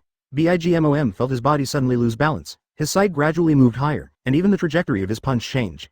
She was lifted up by the little guy holding her in one arm. What are you going to do? Then, Kanna hugged Bigmom's arms, stood on the ground, and spun violently like a spinning top. Only the afterimage is seen, but not the actual shape. Oh, so fast, so amazing Kanna. Kagura clapped her hands happily, and then began to count circles by relying on her excellent eyesight. The speed was getting faster and faster, even Kagura couldn't see clearly, her eyes were spinning in circles. I feel dizzy. Bigmom had already fainted, with white foam coming out of the corners of his mouth. Kanna's toes were like a drill, drilling the ground to a depth of several meters. When Kanna's entire body was almost submerged in the pit, she finally let go of the Bigmom she was holding. The huge body of nearly 10 meters turned into a meteor in the blink of an eye and disappeared from sight in an instant. Wow. It's so far away, you wouldn't have thrown her to the other side of this world, right? Kagura stood on tiptoe and looked into the distance. Kanna doesn't have that much strength. Kanna shook her head. She wasn't lying. In human form, she really couldn't throw someone halfway around the planet. That's right, and that old woman is so heavy. Kagura patted her hands and the dust on her body, then hugged Kanna in her arms. Thank you so much, Kanna, you came just in time. Kagura's voice was full of gratitude. If Kanna hadn't arrived in time, she would have had to use her bloodline power again. I can't breathe. Kanna felt her vision was dark and her face was buried in a not-so-big soft mass. Fortunately it was Kanna. If it was anyone else, they would probably be hugged by the overly excited Kagura and have broken bones. Not only was Kanna fine, she was even able to push away Kagura who was hugging her tightly. Kagura, it's time to go back, Shane, it's urgent. Advertisement Kanna spoke slowly and concisely, but he was able to describe things very accurately. Okay, let's go together then. Kagura nodded in agreement. After the battle, she was a little hungry. After saying that, the two of them each did what they did before leaving. Kagura picked up the two broken pieces of the umbrella on the ground, and her pupils unconsciously became crystal clear. This umbrella meant a lot to her. Kanna came to the dark cloud that wanted to sneak away and stared at it without saying a word. My lord, is there something wrong? Zeus was extremely humble and afraid. The little girl in front of him defeated them with overwhelming force, and even knocked their owner away. It can talk. Kanna's eyes lit up and her two dragon horns stood up. People who were familiar with her knew that this was her reaction after discovering a new toy. This is the ability our mother gave us, Zeus answered honestly. Do you have anything else to eat? Food? Zeus was a little confused, and then he suddenly remembered that the lightning he had just released was swallowed by her in one gulp. Are you talking about thunder and lightning? I can generate as much of that thing as I want. Oh, amazing. Kanna's eyes glowed, and then she opened her bloody mouth under Zeus's fearful gaze. Ouch, take it back and show it to Shaw-en. Hey hey. It's done, Drake, Victor, get ready to set sail. On board the wave chaser, Shaw-en immediately received Kanna's message from 1,000 miles away, turned around and ordered to set sail. Receive. Okay, Mr. Shane. Drake and Victor responded. One was responsible for steering, and the other was responsible for starting the Hex power system. Advertisement: the wave chaser can now be started perfectly with just 2 people. As for the sail, it has been completely eliminated on the wave chaser. The reason why it is still on the ship is because everyone is nostalgic. Aren't you leaving yet? Do you want to join us? Shaw-en looked at a tall figure standing on the deck with some displeasure, like a hill. You just left like this without taking away the trophies belonging to the winner? Katakuri's expression became a little confused. Is there such a good thing as a trophy? Shaw-en looked surprised, but he didn't expect that there would be an unexpected surprise. You are really a magical man. You don't look like a pirate at all. Katakuri seemed to know the man in front of him again. I thought you were here for the historical text. Now it seems that you did not lie in the mirror world. You were really just passing by. Because of this person, Katakuri even began to doubt whether the pirates he had met in the past few decades were real. After winning the battle, he didn't even grab anything to leave. Even coming to this island has no purpose. If they don't come to disturb them, the other party may even leave on their own after completing the supplies. No. Don't you think this is related to your sphere of influence being too large? Shaw-en said speechlessly. Almost all of the New World has been divided up by the 4 emperors. Even Marine can only occupy a dozen islands. The rest are either uninhabited desert islands or the sphere of influence of the 4 emperors. He actually didn't want to come to Bigmom, which he had just provoked, but there was no way. The area of Wangoku was too wide, covering almost all the islands on their sailing path after leaving Wano. This is different from Law, Luffy, and Kid, who set off from Wano country in the original work. They were sailing to the depths of the New World, but Shane wanted to go back to the Sabaody Islands, so his direction was to go back, towards the entrance of the New World. What stood between them was the sea area called All Nations of the Bigmom Pirates. I heard that you just entered the New World, and after having a scene in Dressrosa, you went to Wano country. Shouldn't your next destination be the depths of the New World? Katakuri naturally saw the strangeness of Shane's route. If they follow the normal route and go further, the Red Dragon Pirates will not encounter their Bigmom 4 Emperors group, but the other 2, the Whitebeard Pirates and the Red-Haired Pirates. Do you want to go back to the first half of the Grand Line? Well, didn't you read the newspaper? Shaw-en glanced at him in surprise. This guy was really sharp, and he immediately analyzed their intention to return to the first half of the Great Channel. Katakuri shook his head. He had been dealing with minor troubles around the nations during this period. Bigmom lost his memory after returning from Wano, and many surrounding forces took the opportunity to become active. Kelly, come here. Shaw-en waved and called over Kelly, who was telling stories about the Mirror World with the Sakura Demon, Peach Blossom Demon Sisters, Garrett and others. Chapter 209. Shaw-en's promise. Is there anything I can do for you, Brother Shane? Kelly came over, with a well-behaved expression on her face, and looked at Shane eagerly. Shane was so cute that his face turned red. In front of Katakuri, he forced himself not to pick up Klee and suck her, but just grabbed her face. It's not a big deal, just turn around. Okay. Kelly didn't understand, but she turned around obediently, revealing her small backpack in front of Shane. Shane squatted down, carefully opened her small backpack, reached out, and pulled out a newspaper on the outermost layer. Okay, go back and continue playing. Then he patted Klee on the head. So you were reading the newspaper. Brother Shane, you should have told me earlier. I still have a lot of them in my room. Klee was like a child who liked to share toys. It's not for me to see, it's for this guy to see. Shane pointed to the side. Oh. Klee also glanced at it, but didn't look any further because it was too high and it was really tiring to look up. Although she usually needs to look up when talking to most people on the boat. But Katakuri is 5 meters tall, and Klee is only a little over 1 meter and 2 meters tall. Even if she looked up, she couldn't see the other person's expression, so the enthusiastic Klee gave up on exchanging ideas. After Klee left, Shane handed the newspaper to Katakuri, who looked puzzled. His confused expression gradually cleared up after he saw the content in the newspaper. Shichibukai, I see. That's why you have to go back to the first half of the Grand Line. Now that we've solved the puzzle, let's go quickly. Remember not to let your men from the BIGMOM pirates stop us. Shane said impatiently, urging Katakuri to leave quickly. Etc. Katakuri looked at the key information of the marine report in the newspaper, and seemed to suddenly find something wrong. Why did you go to the Sabaody Islands to discuss the Shichibukai appointment? First remember that Marine built a new Marineford in New World. Wouldn't it be easier to build it in New Marineford instead of in the first half of the Grand Line? Most of the Shichibukai and the pirates who received invitations to serve in the Shichibukai are in the New World. Except for Empress Hancock who is in the Com Belt, the other characters including Hawkeye, Buggy, Shane, Law, Kid, and Whitebeard too are all reported to be in New World recently. The Marine asked them to hold meetings in the Sabaody Islands in the first half of the Grand Route, which was obviously a move away from the immediate vicinity. How can First know what Marine is thinking? Could it be that they are nostalgic and chose a place closer to the old Marineford? Advertisement Shane made a random guess, but seeing that Katakuri was still thinking, he asked curiously. Can you guess why they are meeting in Sabaody? Katakuri's deep eyes suddenly fixed, and after a long while, he said in a deep voice. There is only one reason I can think of. The Sabaody Islands are not only close to Marineford, but also the closest to that place. Shane suddenly froze. Kagura and Kanna returned hand in hand, and after being welcomed by their friends, they ran towards Shane. Shane, look, something new. Kanna spit out a dark cloud from her mouth. It turned out that she did not eat Zeus, but just stored it in a space. Isn't this the cloud of BIGMOM? Shane's expression was particularly wonderful. He was deeply impressed by the cloud. In the original work, after many twists and turns, he was kidnapped by Nami. Unexpectedly, before the Straw Hats gathered to go to sea, they were kidnapped by Kanna first. You snatched it back from BIGMOM? Shaw-en only knew that Kanna and Kagura beat up BIGMOM, but he did not know the specific situation at the scene. Well, isn't this wrong, Shane? Kanna held the trembling cloud in her arms, with some hesitation in her eyes. She was worried that Shane would accuse her of doing something wrong. If Shaw-en does not agree, she will return the cloud even though she likes the cloud that can provide her with food. There's nothing wrong with it, Kanna, this is the spoils of your victory.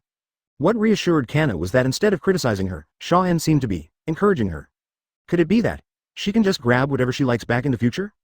Kanna's big eyes suddenly lit up, but soon dimmed due to Shaw-en's added words. However, this kind of plunder is limited to the enemies fighting us. You must not take away other innocent people's things. Advertisement Shane's voice was serious. There is no way, this young dragon is too immature, and if it is not properly guided, it may embark on the path of destruction in the future. His chi does not give him the ability to restrain his partners. His relationship with all summoned partners is equal.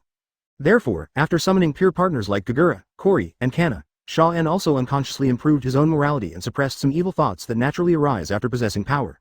If he didn't restrain himself, relying on Kanna, he might be able to rule the world and become a domineering and fatuous king of the world. But in that case, most of his friends, including Kagura, might stay away from him. That kind of future is definitely not what he expected. Kanna, a truly strong person, will not bully others. He can accept all living beings in this world and treat everyone equally. This is a truly strong person. Treat every human being equally. Kanna was a little confused. In the past, she couldn't understand what Shaw-en said, but it was different today. When she landed on the island, she met a woman who radiated kindness to her. She was also a very ordinary human being, but she was very friendly to her, which confused Kanna at the time. She originally wanted to go back to the ship and ask Shaw-en, but now it seemed that she didn't need to ask anymore, and she understood somewhat. Human beings turned out to be much cuter than she thought. Did you really listen? Shaw-en was a little surprised. He said a lot of nonsense, but he didn't expect that the young dragon could really understand it and looked like he was chewing it carefully. Suddenly, a crying voice made Shaw-en's heart sink. Sha Zhang, my umbrella is broken. Shaw-en turned his head and saw the orange-haired girl with tearful eyes squatting on the ground, holding an umbrella in one hand, and tears as big as beans were dripping from the corners of her eyes as if they were free. Shaw-en was deeply touched. This was the first time he saw Kagura so sad. He lowered his body and gently stroked her head with his hand. I'm sorry, Kagura, I shouldn't have let you go out to find Gray alone. Shane felt a little guilty. The umbrella made by my mother, the only thing she left me. The girl seemed to have found an outlet and burst into tears. Her mother passed away when she was a child, leaving her with a handmade parasol, which could be used both for shade and for fighting. This is the weapon of the Night Rabbit clan. The material is extremely strong and will not break in two unless it resists the attack of the four emperors head-on.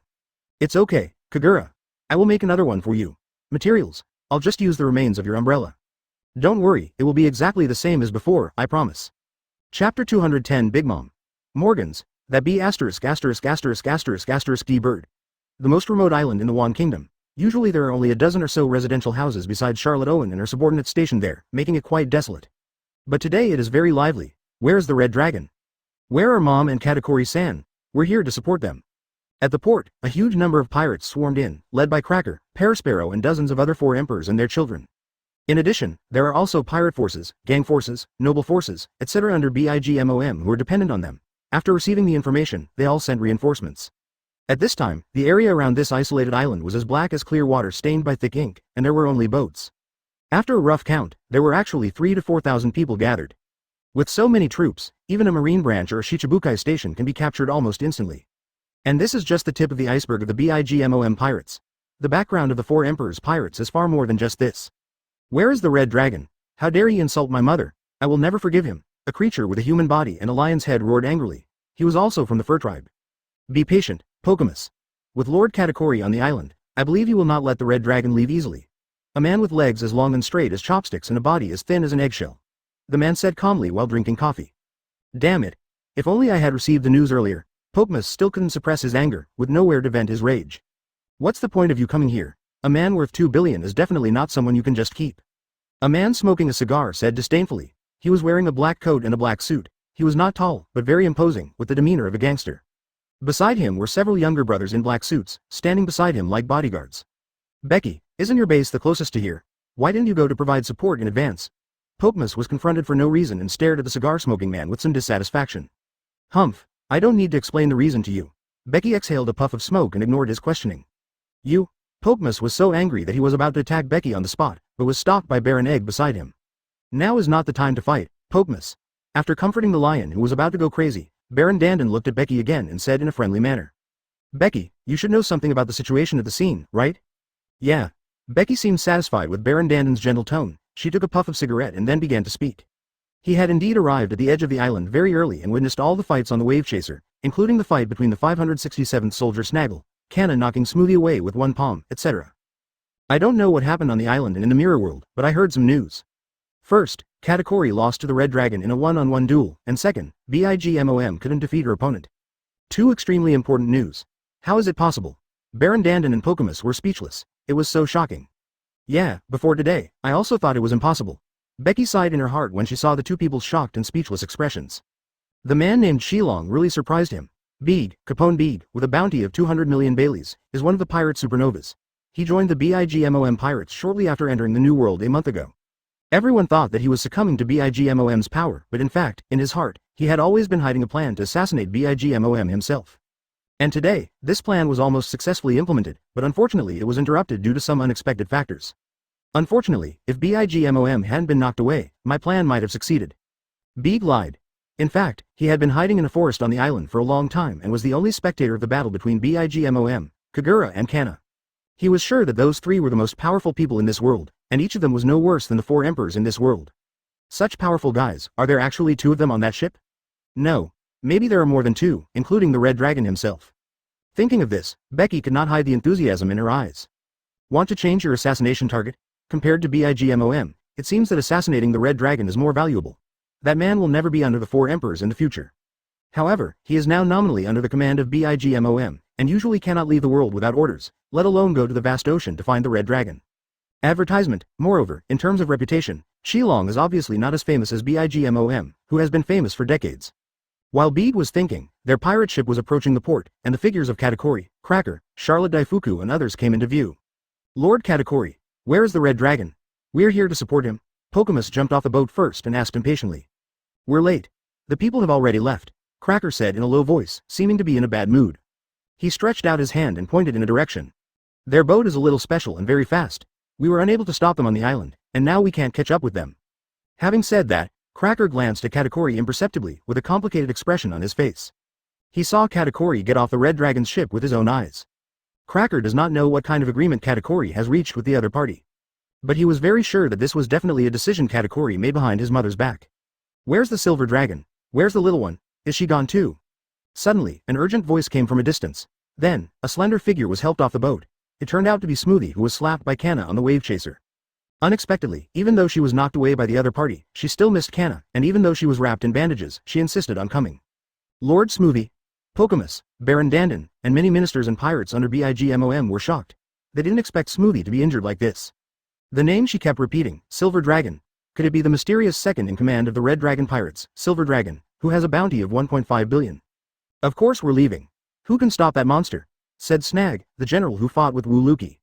His arms, eyes, and ears have all recovered at this time. This is certainly not something that the BIGMOM pirates doctor can do. Instead, at Liuqi's request, Shaw-en asked Peach Blossom Demon to recover them for him. Therefore, Snag not only does not bear a grudge against Liuqi now, but he also feels a sense of mutual respect for him after the fight. He even gives him a portion of his life paper before parting. In the future, whenever Snaggle encounters someone slandering the Sword Demon, Achi of the Red Dragon Pirates, he will attack in anger and shout loudly that the Sword Demon is his brother. Gradually, the whole new world knew that Snag, one of the generals of the BIGMOM pirates, and Chi-Chi, the Sword Demon, were close friends of the Red Dragon Pirates. Is he gone? Is he gone? Smoothie looked distraught, as if he had lost something. Hey, is there any need to be so sad? Cracker looked at Smoothie, Katakuri, and Snaggle with a headache. Why after fighting with the Red Dragon Pirates, these three generals all became a little strange? You don't understand. I am invincible when I am with her. The power in that little girl is terrifyingly strong. Smoothie was depressed, his face was sometimes crazy, sometimes annoyed, and sometimes angry. She couldn't imagine why the little guy chose to leave after seeing the power of the two of them working together. Is there anyone in this world who is more suitable than her to utilize her power? Etc. Could it be that Qilong guy? His fruit ability can also absorb the power of that little guy and use it more perfectly than I do. Smoothie was shocked, and she suddenly understood a lot of things. Why are the Red Dragon and the Silver Dragon so similar in appearance? Why can one pirate group master two kinds of mythical beast fruits? It turns out that it was just the ability of that little girl's fruit, and the Red Dragon was actually a Paramecia user with a similar ability to her Weather fruit. Think about the people on the Red Dragon's ship. There are mythical beasts, fire abilities, freezing abilities, etc. All these abilities are manifested in the Red Dragon in a similar form. So, the Red Dragon is a monster born from the combined strength of all the crew members. This is a fruit ability that is more powerful than the squeezing fruit, and is more likely to be superior to the squeezing fruit. Take the fruit. Devour the fruit. Katakuri, Cracker, I know what the ability of Red Dragon's fruit is. Smoothie shouted loudly, extremely excited, and shook the two servants who were supporting her away more than 10 meters. Katakuri was a little surprised. This was the first time he spoke after being silent for a long time. Before, Cracker had been answering questions for him. Everyone misunderstood and thought that Katakuri was angry about the escape of the Red Dragon Pirates, but in fact, he was just thinking about the future of the BIGMOM Pirates. As for Qilong, he had already reached some kind of tacit understanding with that man. They would still be opponents on the sea in the future, but today he would definitely not stop them from leaving. Advertisement, his abilities are indeed incredible. Not only can he transform into a giant dragon, he also has the abilities of fire and ice. He also possesses a strange power beyond my knowledge, which can heal all injuries in an instant. Katakuri naturally has the most say about Shane's abilities. He is probably the person in this world who knows Shane's abilities best besides the crew members of the Red Dragon Pirates. What kind of monster is this? Cracker, Snag and the others looked at each other in silence. They finally understood why Katakuri lost. Faced with such a monster, they even felt that Katakuri was incredibly strong for being able to hold on for half an hour. Becky, who was listening in, couldn't help but narrow her eyes and was secretly shocked. It sounded even more exaggerated than BIGMOM, and she completely gave up the idea of taking action against the Red Dragon. That's exactly what happened. Katakuri's words made Smoothie more confident in her guess. She spoke word by word, like a detective who had discovered the truth. He is definitely not a mythical beast, but a top-level Paramecia fruit that can absorb the abilities of other fruits, even the strength of others. He is superior to my squeeze fruit. As soon as these words were spoken, a wave of emotion rose in the hearts of everyone, including Katakuri, as if a huge rock had fallen. I see. Katakuri muttered to himself, somehow feeling that Smoothie's speculation might not be accurate, but it was very close to the truth. A thought popped into his mind. Could this fruit be the legendary Nika? The second day. No, it's not the Nika fruit, nor any other fruit. It's not even a fruit ability. In the Queen's residence in the Palace of Nations, BIGMOM was eating the cake in front of him while speaking to his most outstanding son. In the previous battle, whether intentionally or not, she was thrown back to the palace by Kanna, exactly where she came out. She simply didn't go out again afterwards, because she knew that even she couldn't stop those two monsters. You mean Smoothie's guess is wrong? Then, where do the Red Dragon's numerous abilities come from? Katakuri asked doubtfully. His tone was even more respectful than usual, because he could feel that after this battle, something that his mother had lost had returned. I don't know either, but I have some guesses. BIGMOM shook his head with a strange expression, as if he was a little troubled, and recalled the white-haired little girl and the immortal orange-haired girl in his mind. At this level, she has gradually been able to get in touch with the essence of the devil fruit, and she can see clearly whether the other party uses the power of the fruit or not. Apparently, neither did the two little girls and young lady who fought with her. Strange. How come there is nothing at all? Seeing that BIGMOM was thinking and would not come up with any results for a while, Katakuri wanted to leave and not disturb his mother's thoughts, but he seemed to remember something.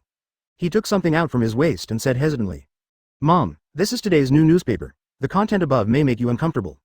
Well, don't worry, Katakuri. I won't get angry easily now. BIGMOM waved her hand, looking very calm. She had ambition again and had regained the demeanor of a king. But, after reading the contents of the newspaper clearly, veins popped up, his body trembled, and the paper was torn to pieces. On this day, Cake Island was shaken for no apparent reason. Morgan's, damn stinky bird, World Economic News Service. Early in the morning, the members were busy counting today's data. A huge white strange bird wearing a suit and a top hat was sitting quietly in the president's seat, drinking coffee with a comfortable expression. A female member came to report in a fanatical tone. Boss, as you ordered, the newspapers were scattered all over the world early in the morning. Now everyone in the world knows what Red Dragon did in the BIGMOM pirates. So, how is the public's reaction, and what is the attitude of those big pirates? Morgan stood up suddenly, with a human expression on his bird face. Chapter 211 New Bounty for all members. Everyone is crazy. People around the world are going crazy after hearing this news. And this news has also spread among the big pirates in the New World.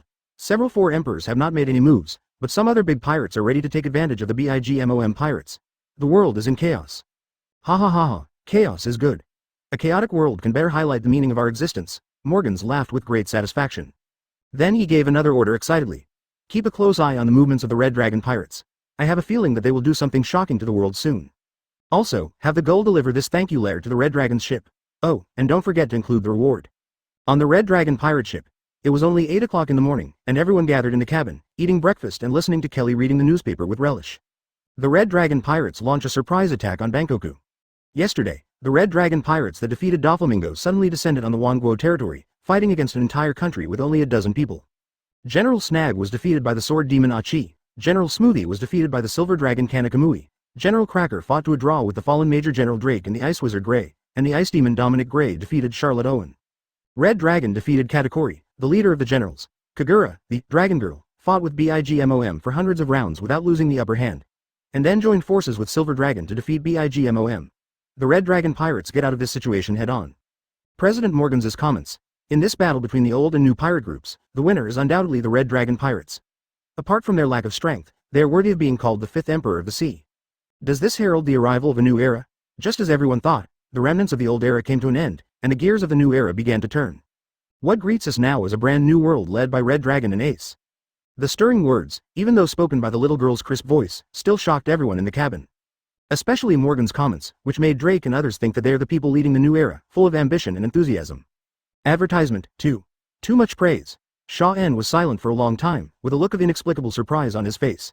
After a long time, he finally uttered these words. Morgan's next words carry a deeper meaning. He was praised to the same level as Ace, who is now in charge of the Whitebeard pirates. His intention is despicable. This is definitely not just to praise Shane, a new pirate. Shane could guess the deeper purpose, which was nothing more than to make the world more chaotic and for his newspaper to make a big fuss about it. Lord Shane, this man named Morgans did it on purpose. He wanted to provoke Ace to fight with you. Sakura Fairy thought of another point. As she said, Morgans put the name of Red Dragon before Ace. To those who are interested, he thinks that the name of Red Dragon is more important than the Whitebeard pirates. This will undoubtedly cause dissatisfaction among the Whitebeard pirates. Even if Ace doesn't care, his crew members will not say they have no objections. Well, this guy is just fanning the flames. Others either influence one person or one force, but this guy's goal is to ignite the whole world. Shane could naturally think of this, as he had seen many such tactics in his previous life. Ahem. Kelly suddenly cleared her throat, attracting everyone's attention. The bomb madman of the Red Dragon pirates and the girl with an elf face, Cory, defeated BIGMOM's 36th female Franpy. Everyone laughed dumbly, and then, starting with Ji Dabao and Liuqi, they all praised her. It's awesome, I'm optimistic about you. That's great, Kelly. Kelly is great. Kelly was drowned in a sea of praise, and her vanity was satisfied. Kelly, how did the newspaper agency in the mirror world know about it? Shaw En asked the question. Everyone also cast doubtful glances. It's impossible for any reporter to follow him and run into the mirror space, right? This is too dedicated. Hey, Kelly wrote a letter to the newspaper after the battle yesterday, and it was delivered to the newspaper through their newspaper Gull. Kelly narrowed her eyes with a smile. Advertisement, so that's it. No wonder the content in the newspaper is so detailed. Peach Blossom Demon suddenly realized and pinched Kelly's cheek. It turns out it's all thanks to you, little guy. When did you get in touch with World Economic News? Shaw En trembled in shock and couldn't control his expression. He was already deeply impressed by Morgans, a character who runs through the original world of One Piece. When Luffy was still shouting about becoming One Piece, he had already become the king of news. Today, Morgans' fiery comments further deepened his impression of him as an extreme thinker in Sean's mind. How come Kelly's innocent temperament and her connection with that kind of guy don't frighten Shaw En? I read in the newspaper that you could get paid for providing information, so I tried writing a letter. Kelly noticed something was wrong with Shaw En's expression. Her smile gradually faded, her two little hands were tangled in front of her, and her voice became much lower. Brother Shaw En, did Kelly make a mistake again? Fortunately, it was just a letter, and she didn't have much communication with Morgans. Shaw En felt relieved a lot, but he still nodded Kelly's head, with a rare reproach in his tone. Kelly, You must inform me before doing this kind of thing in the future, otherwise it may cause bad consequences. Well, Klee understands. Klee is a professional at admitting mistakes. She has been practicing at the head of Chin for a long time. The bounty is there. I haven't thought about the bounty yet. Sha-chan, show me quickly. Another orange-haired girl started making trouble again. Yes, yes. I also want to see how much my first bounty is, Gray spoke after her. Obviously, like most pirates in this world, he regards the bounty as an official recognition. The higher the reward, the stronger he is. As for the others, except for Drake, Klee, Ji Dabao, and Garot, who were a little surprised, Victor, Sakura Demon, Peach Blossom Demon, and others didn't care much. Of course, I'll read it. Klee became excited again. First of all, Brother Sha-en. Red Dragon, Sha-en, also known as God Blasphemer and God Killer, is a man who will soon bear the name of Shichibukai. He is suspected of being a dragon fruit, a fantasy beast species, and a fire dragon form, as well as some kind of paramecia that can share the abilities of others. Fruit. Defeat Katakuri, the leader of the BIGMOM pirates, with a bounty of 2.8 billion Baileys. Chapter 212 Reward for all members. Part 2, 2.8 billion. Drake's eyes widened and he couldn't help but scream. With a speed as fast as riding a rocket, the bounty of this man, who had only known him for more than a month, increased from 0 to 2.8 billion step by step. 2.8 billion, is Boss Shaw worth so much money? Ji Dabao stroked his face in thought, occasionally glancing at Sha-en with a burning look. He had a bold and irreverent idea. Then, as soon as this thought came to his mind, he was stared at by a white-haired loli, and Ji Dabao was so scared that he trembled. If we sell Sha-chan, it should be enough for us to have feasts for a lifetime. Kagura said what Ji Dabao didn't dare to think. And she was not just saying it, she was actually planning to find a rope to tie up Shane and take him to the marine base to exchange for money. Bang! As expected, Shane was hit on the head and it exploded. The second one is Kanna again. Silver Dragon, Kanna Kamui, Dragon Fruit Mythical Beast Electric Dragon form, looks weak on the outside, but is actually a monster that is no less than BIGMOM in the flesh, easily defeats General Smoothie, and Dragon Women team up to defeat BIGMOM, with a bounty of 2.03 billion Baileys. As expected of Kanna, Shane smiled and pinched the face of the little loli beside him. Very impressive. The two sisters, the Sakura Fairy and the Peach Blossom Fairy, praised together, but the two fairies did not dare to pinch Kanna's face like Shane did. They were actually very afraid of this little girl. In terms of personality, the pressure Kanna exerted on them was too strong. Alas, it's not the second place. Kagura curled her lips, and the expectant look on her face disappeared immediately. She had thought that after the fight with the old woman, the bounty would skyrocket. She didn't expect it to be higher than Shane's, but maybe there was a chance to be second. However, if Kanna is second, there is really nothing to say. Kagura was aware of Kanna's strength. He was the strongest person she had ever seen, even stronger than her father, who was known as the Star Sea Lord. As this, the second most important person on the ship, Gray clenched his fists, his heart boiling with blood. The gaze he looked at Shane became more and more fiery. According to the rule he followed, the most powerful person in a guild is the president, and the strongest guy on a ship is the captain. So, Shane, how powerful is he? He couldn't wait to challenge the next partner and become stronger step by step until the day he could truly challenge Shane. Drake smacked his lips, hesitating whether to remind Gray something, but finally gave up. Advertisement they might not listen even if he told them, and Drake himself didn't know how powerful Shane was now. Perhaps it has surpassed Kanna? The third one is Sister Kagura. Dragon Girl. Immortal. Kagura, suspected to be from the same clan as the Red Dragon. From this, it can be inferred that the Red Dragon may also be immortal, fought with BIGMOM for several hours without being defeated, and her strength may be infinitely close to the four emperors, bounty of 1.832 billion Baileys. The immortal body was also discovered by Marine. Sha-en's eyes darkened as he thought secretly in his heart. Now it seems that the Marine government did not regard Kagura as a person with special abilities, but knew that she had an immortal physique, and even associated her with themselves because of their similar hair color. 1.8 billion Baileys is indeed in line with her strength. Drake agreed with his expression. Having known each other for so long, he already knew how terrifying the top two monsters on the ship were. He. These Marines are quite discerning. They even know the blood power of our Yato clan. After hearing her bounty, Kagura couldn't help but feel proud. From now on, she is also a pirate with a bounty of over 1 billion. Number 4. Sword Demon, Achi, formerly known as Liuqi, mastered dual-color domineering and a set of powerful swordsmanship. He had two weapons that were not inferior to the big sword, one named Bingyuan and the other named Demon Sword. Qian. Blade, defeated Snag, one of the generals, head-on, with a bounty of 973 million Baileys. It's gotten taller. Again. Liuqi uttered those few words with difficulty, feeling that his future life was becoming more and more dangerous. 5th place. Gray, the Ice Wizard, as he calls himself, is a new member of the Red Dragon Pirates. He is suspected to have the Paramecia Ice Fruit. He has similar abilities to the former Marine Admiral Aokiji and the Ice Witch Whitebeard of the Whitebeard Pirates.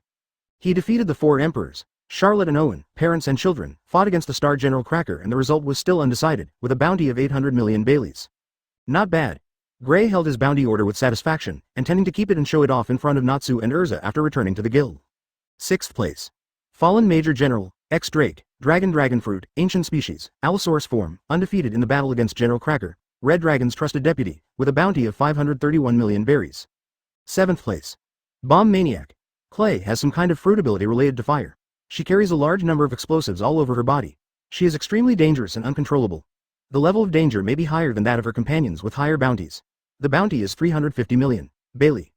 What do you mean by uncontrollable and extremely dangerous? Really, why do you say that about Klee? Klee's defense broke down when she thought of this. Shane hurried to comfort her and handed the newspaper to Sakura Fairy. From then on, the person reading the newspaper was replaced by a mature female voice. Advertisement. The 8th is Garrett. The rabbit who loves carrots.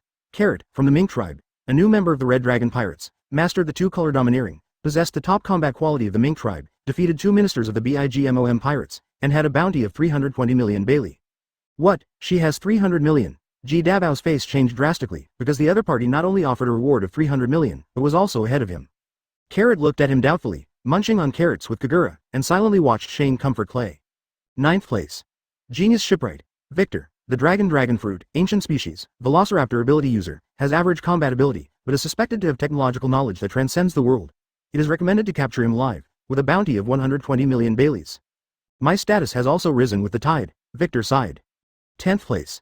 Twin sisters, Sakura Fairy and Peach Fairy, are extremely beautiful, and their looks can be compared with the world's most beautiful woman Hancock. They have a fruit ability that can heal. It is not clear which of the sisters has the ability, so unified reward, 83 million Baileys. 11th. Blue Chicken with Sunglasses, a talking chicken, the pet and food reserve of the Red Dragon Pirates, only alive, bounty of 10,000 Baileys. Snap. A chicken staggered and fell on the deck as if struck by lightning. Dabao, think about it from another perspective. Last time you got 1,000 Baileys, and this time it's 10,000. Isn't it a tenfold increase? Liuqi comforted him. There is a lot of room for improvement, but these guys said I was a pet and reserved food. Ji Dabao patted the deck. Everyone was watching. Kagura, Tahua Yao and others laughed out loud. They had been waiting for this moment to make fun of Ji Dabao. Victor shook his head. He was completely the opposite of Ji Dabao. He didn't want the bounty. He felt that he would become a criminal if he got the bounty. When he turned around, he saw Shane holding the bounty order for him and Ji Dabao, looking thoughtful. So he asked, Mr. Shane, what are you thinking about? Shane pointed to a string of words on the bounty poster for Victor. Only alive. They must be captured alive. Both you and Ji Dabao are listed on the bounty order. This is interesting.